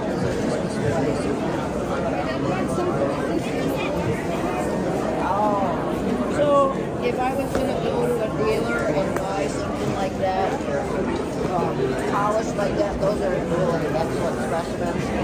Boy, I would bet I would probably pay somewhere in the range of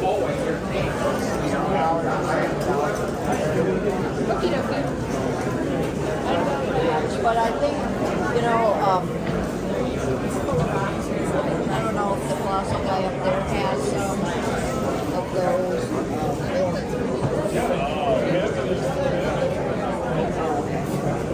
Yeah, I'm not sure who would have those, you know, outside of maybe Sullivan and Rose down There's here. some stunning copper. They do a lot of collecting in the Southwest, so that might be something they might have on hand. Sure. Okay.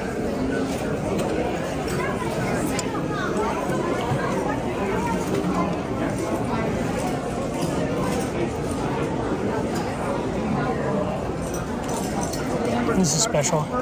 Copper and calcite. Then we're going to have to catch up later. All right, we put Is out that a few more Hanksite items, stuff? and we're going to start our next 20 minutes Thompsonite, silent maybe? auction. Come on by and see I've what seen we've these got. nodules before. Looks like we've got a From Eucalyptus out there Derek. again in this round. Derek, who works with Milo Opal. If you're looking to Had some of collect that a little stuff. fluorescent mineral, there would be one of them that you'd want to look at. We have some fossils over here. Some copper mining. We got a copper drill bit tip nice. here. Some polished agates. Lots of good fun stuff this time around. A nice piece of amethyst over there and a silver dollar. Come on and check it out. You got 20 minutes to place a bid. Here's some stuff that I like a little bit more. Some rough agates. You wouldn't really want to cut those. They're just so nice. We got some Montuckies over here.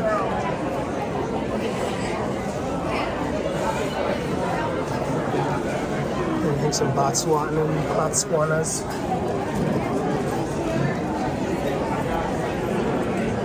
I think these are craters, right? From Argentina? I could be wrong.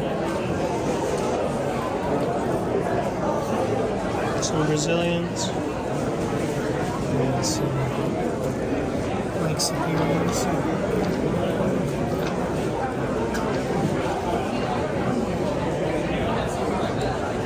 Some fun fossils. Ammonites.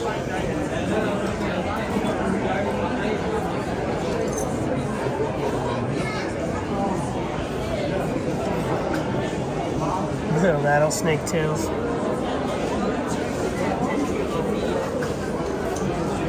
Are there rattlesnakes out here? Oh yeah. Really? Oh wow. Specifically around the house. Oh gosh. They love the bluffs of the Mississippi River. Yeah, that humidity probably. They'll sit out on rocks in the cool, sunny days and warm themselves. Ray tail stinger. I love that they have the dates on them.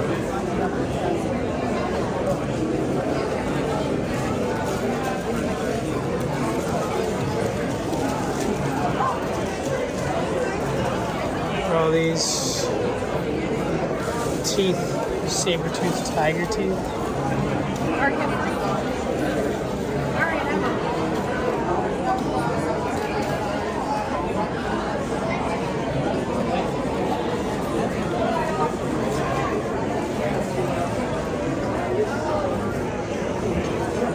Some different woods. That limcast right there is great. It's a purple pink Idaho limcast.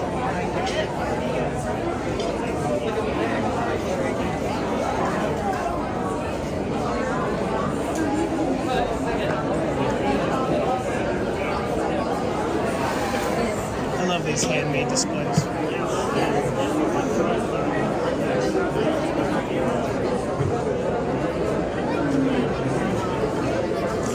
Baculite.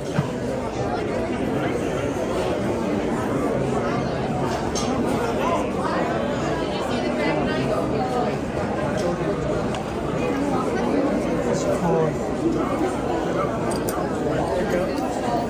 Colorful ones.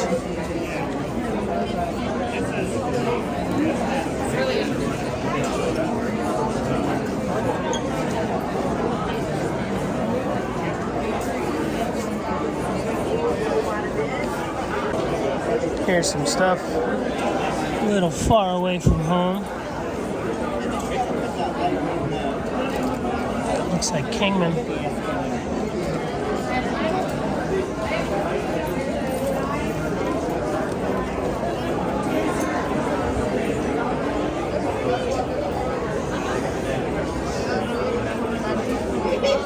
Here's some.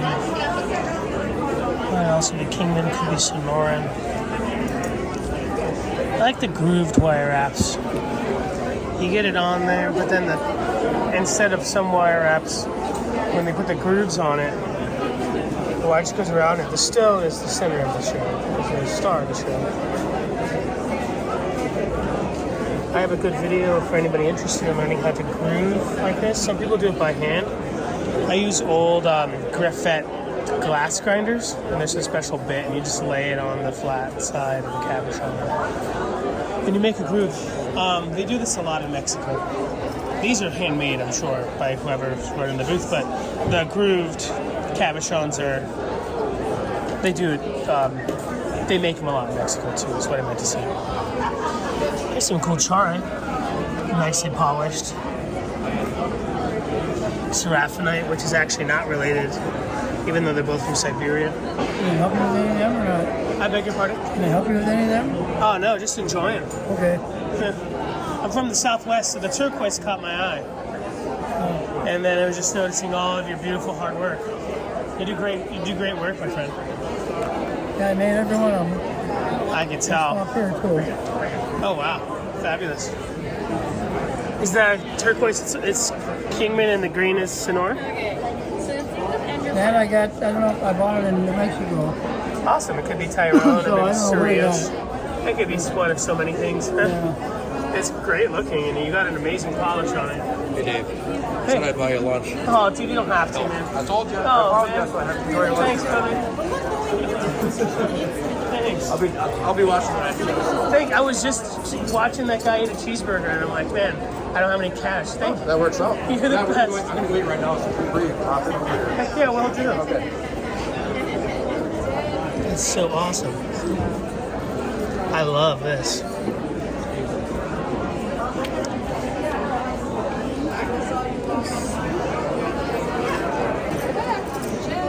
Here's some Lake Superiors, $10 each. If I found this, I would not even sell it. They're just so cool. But I guess sometimes people acquire them from large collections of people who have been harvesting them for decades.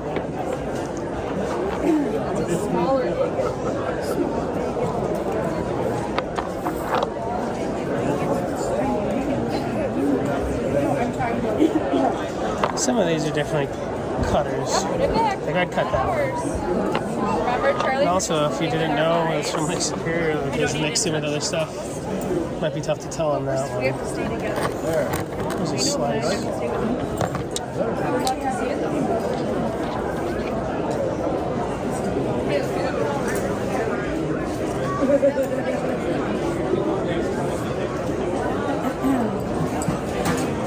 This one is a great one.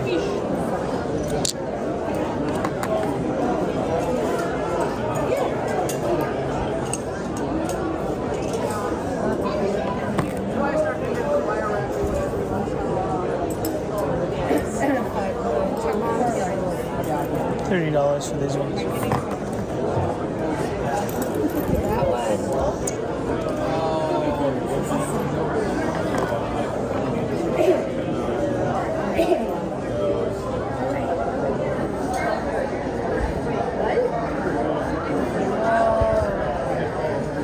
Oh my God.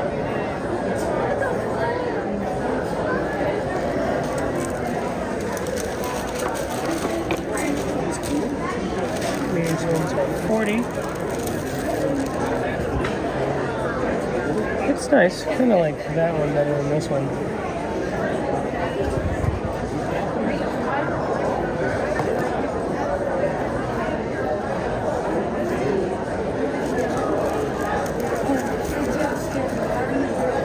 And that one sliced in the where was it? This one, worth every penny of $30.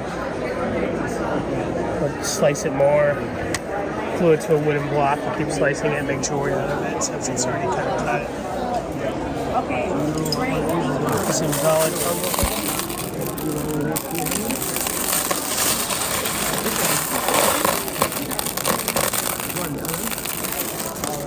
Some Long Kentucky. Let's see.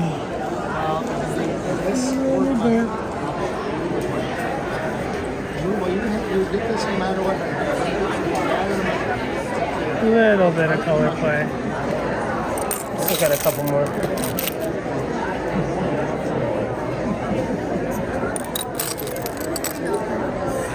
The thinner they are, the more they have the light play. Some people make little grips out of tape and hit these on the Richardson Ranch machine to get them nice and flat.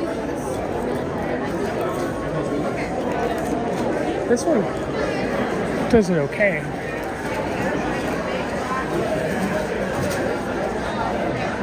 I guess it's hard to film.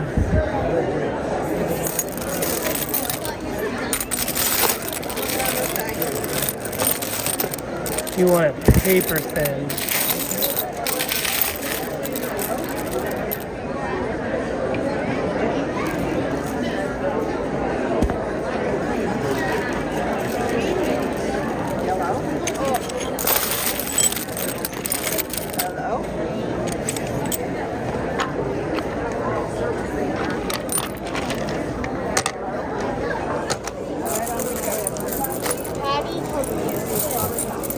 Nice. Are all these from other?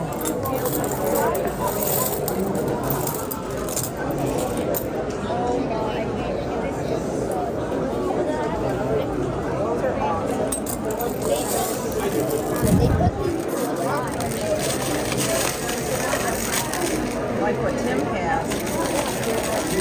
Look, this cute. I really want us to have it. I want it. Okay, we'll take these. Okay. Look at this. It's so hybridized. I don't want to. Club and fund this show. All of that money stays right here in our community, so bid high, bid often.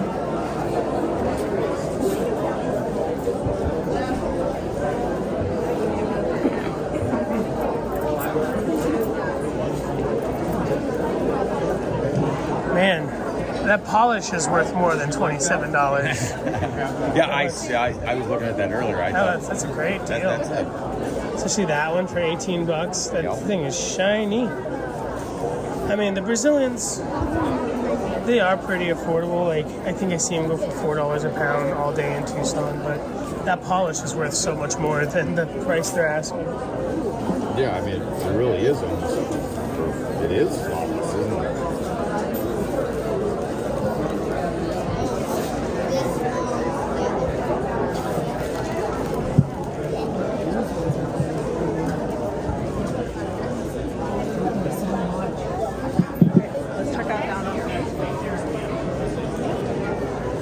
There's some coral from Tampa.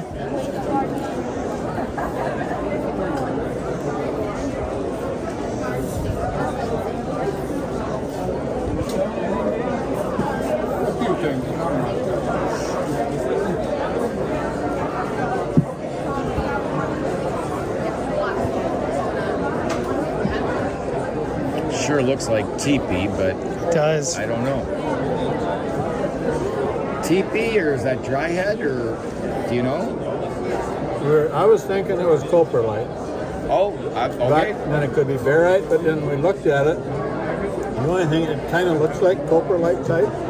Otherwise, I can't tell you for sure. Yeah.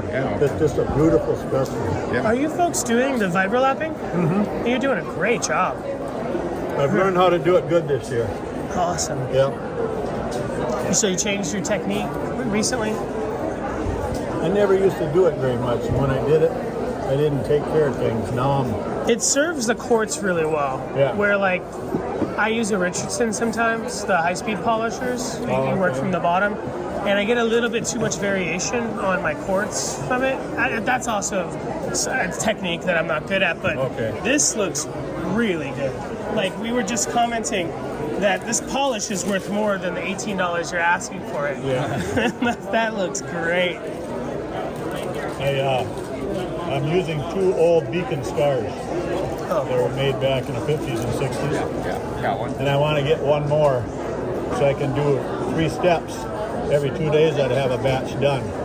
And then otherwise I got to wait a couple of days, 4 days to get another one done. Are you using weights?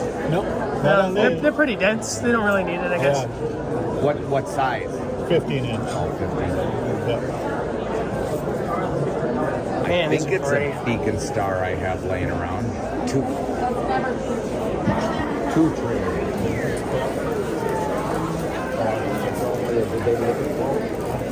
Yeah, it looks like a condor. I don't know. These were discovered by Mr. De Los Santos, who uses a Richardson ranch machine. Tomorrow, if it's something you want to waste. Yeah, I'll look at it. Sure. Yeah, Mr. De Los Santos is the gentleman who discovered this. He used to be an actor. Found this stuff and gave up acting. Oh, I guess. Louis? Yeah. Yep. Yeah. Him and his wife, they use Richardsons. They get great. I think them and Eugene Mueller are probably the best at the Richardson. Well, Eugene uses a full wheel, actually, I think. But the De Los Santos make those Richardson ranch machines look really good. Yeah. I try to use them, and it's such a touch. Not like you can make a cabochon, it ain't mean you're going to be able to use that machine very well. It's a completely different monster. Have you ever tried one? No, I mean I'm very aware of them, Yeah. but never touched. I had a silicon carbide belt thing explode on me when I was using it from pushing too hard, and I'm like, all right, I'm using this thing all wrong. They say just the lightest touch. Your saw has to cut real true, no record marks, no nothing. Want to take this one? Ready? We'll get a bag and put it in here first. That's a dry head. Man, you could sell that for like $200. Now, is dry head exclusively just a scene type of thing, or I mean in bedrock, or are they nodules in gravel? I've only seen nodules. I think it's from the same place as the teepee. It's Dakota's, right? Yeah, or kind of that quote-unquote four corners area, North Dakota, South Dakota, Wyoming, Montana. I love the variation on the lacing, on the fortification stuff that you get from the Vibrolap. This gentleman's really good at it. It is an art. It's not as simple as setting it and forgetting it.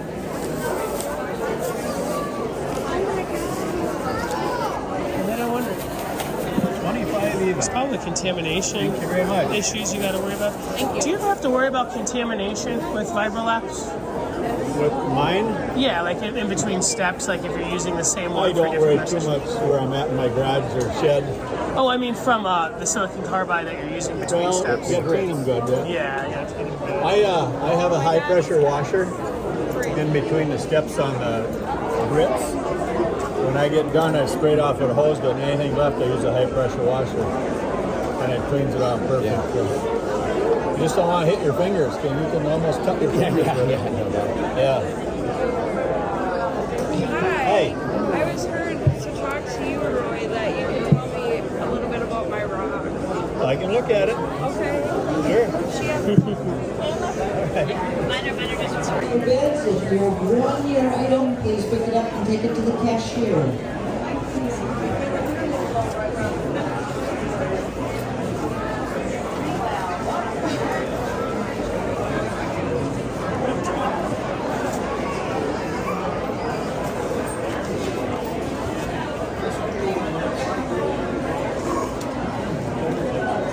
I didn't know there was moss in tubes from the Lake Superior agates. Any what? I never knew that there was tube and moss agate from Lake Superior. Well, I guess you know now. Yeah, right? And the plume is sweet. I never knew that.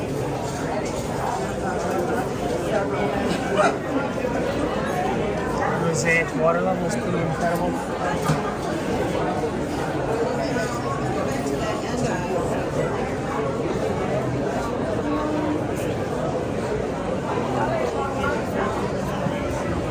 Copper replacement is incredibly popular right now.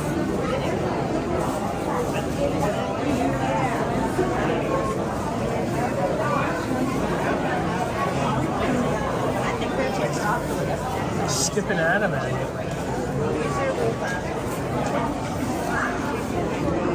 I don't know if you saw this actual rocks over here at Lake Superior. Oh, cool. I didn't see it. Oh, which one is this? Just everywhere? This is regular beach. Oh, Lake Superior Beach. Yeah. Okay.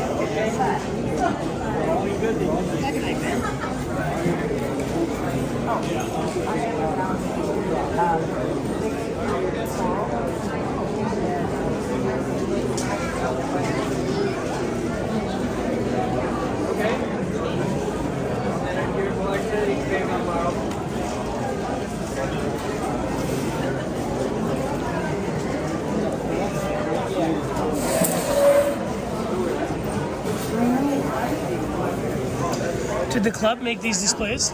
Pardon? Did the club make these displays? Or? My wife put it together. Oh, very nicely Club done. has contributed to it. This is a game where we take them off and they try to put them back together. Oh, nice. And then there's 6 agates and that thing that they try to find, and there's pictures of most of the agates. Like simulating the beach, huh? Yes. Very cool.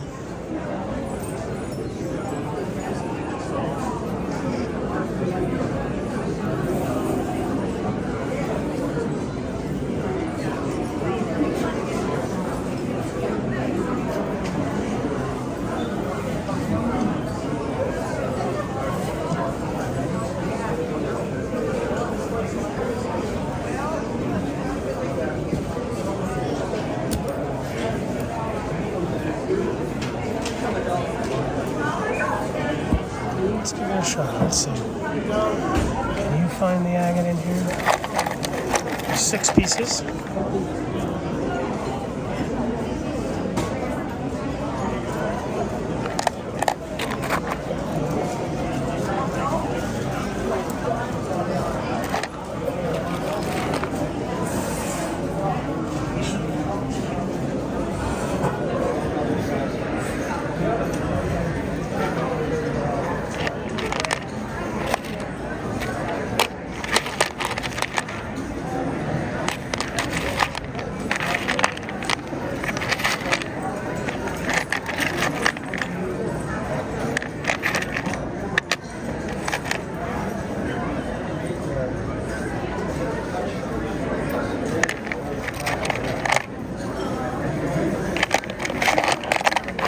So, definitely those 3.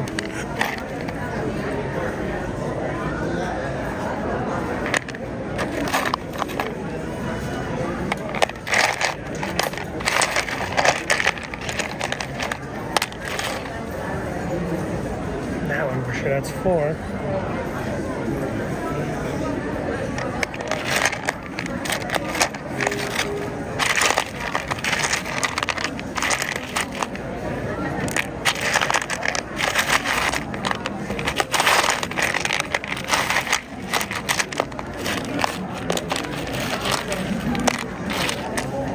Just 5.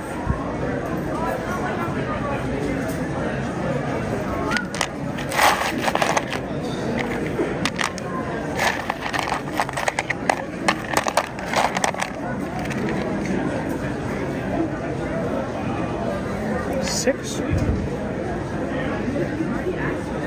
I don't know. Very fun though. It's kind of cool. Oh, there they are. So you can find them. You know when you found them. Don't think we found that one.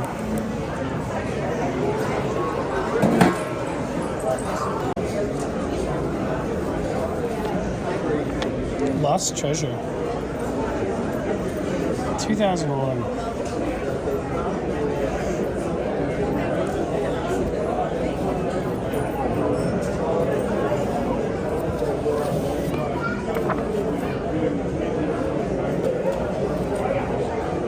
Indian Artifacts magazine. Very cool. For $1? I literally have no more room to carry anything on the plane.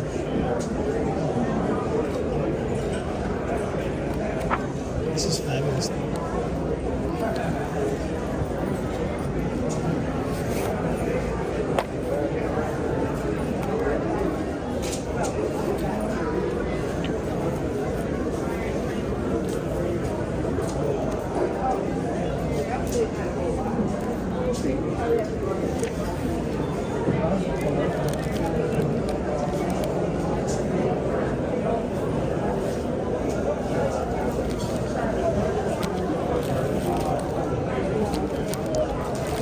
I thought those were gobies. Petrified seeds. These are super cool. Seeds.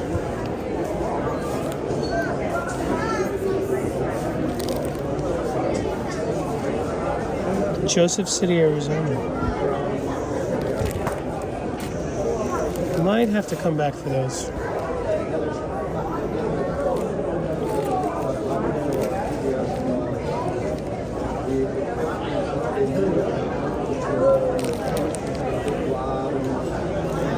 I love that.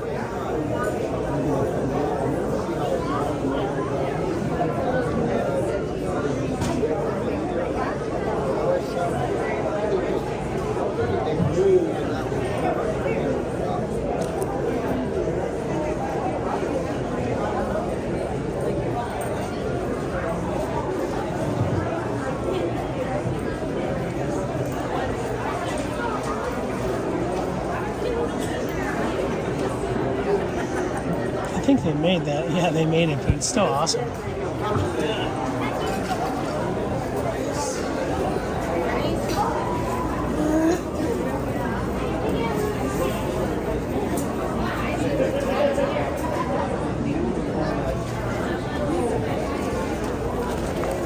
Oh, it's a piece. A frame.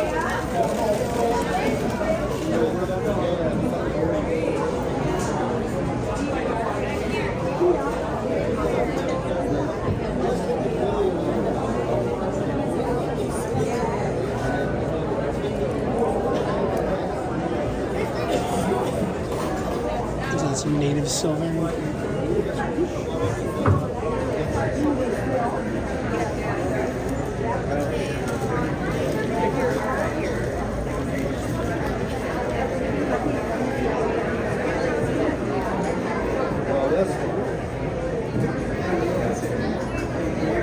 Yeah, this Dataolite. This is the stuff I was talking about that Derek had. So I'm pretty sure this is really rare. And I saw small cabochons of this going for well over $100 in Tucson. This is a really, really special piece. They look like howlite nodules or something. It's very, very cool. That is fucking cool. We're starting our next 20-minute auction. Dimming. Come on over and check it out. We've got a what do they call this? They call this another Big Diggins, right? I think. We've got a trilite fossil over here. nice specimen. Oh, nice fish too. I'm like, what kind of turquoise is that? Or is it the Chilean crab things? But it's the sticky tack. That was holding the stuff together. Come on over and check it out. Check out our buy it now table. We've got some grab bags left over here. All kinds of good things for you to see and buy. Is this a real cinnabar? Yes. Really, really? We got 20 minutes. That's fabulous. I see why it's not for sale. If I knew it was real, I wouldn't have picked it up. I'm sorry. Oh, no, it's all meant to be picked up with rock. That's special. But yeah, it's all from the cinnabars and Fluorescent mineral yeah. Oh, wow. mezzanine as well. My mom and dad, they used to go out west and up in Michigan and look for artifacts and get all the copper. Do you mind if I read the back again? You sure can. Yep, there's probably this one has a rating on it.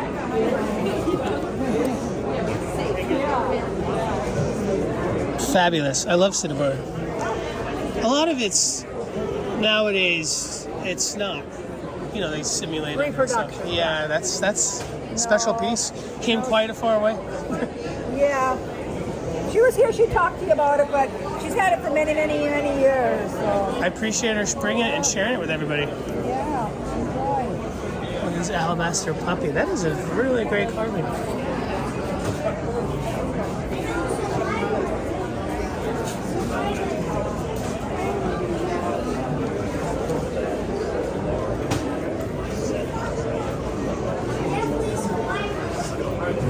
Very cool.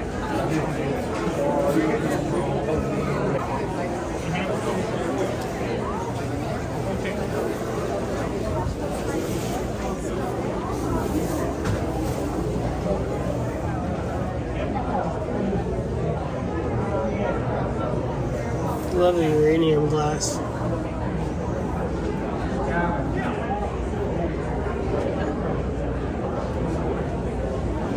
Virgil has a super sweet piece of uranium glass in his front yard.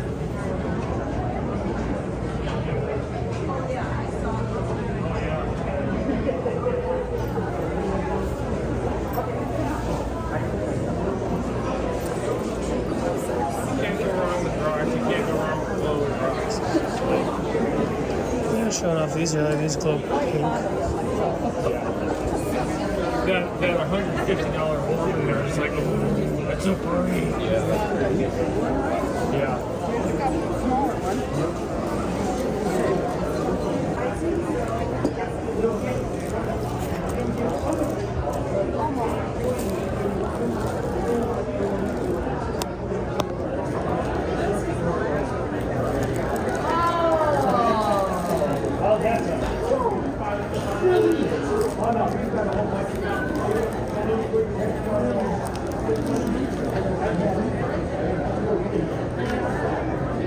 Beg your pardon, would you like to get in here, my friend?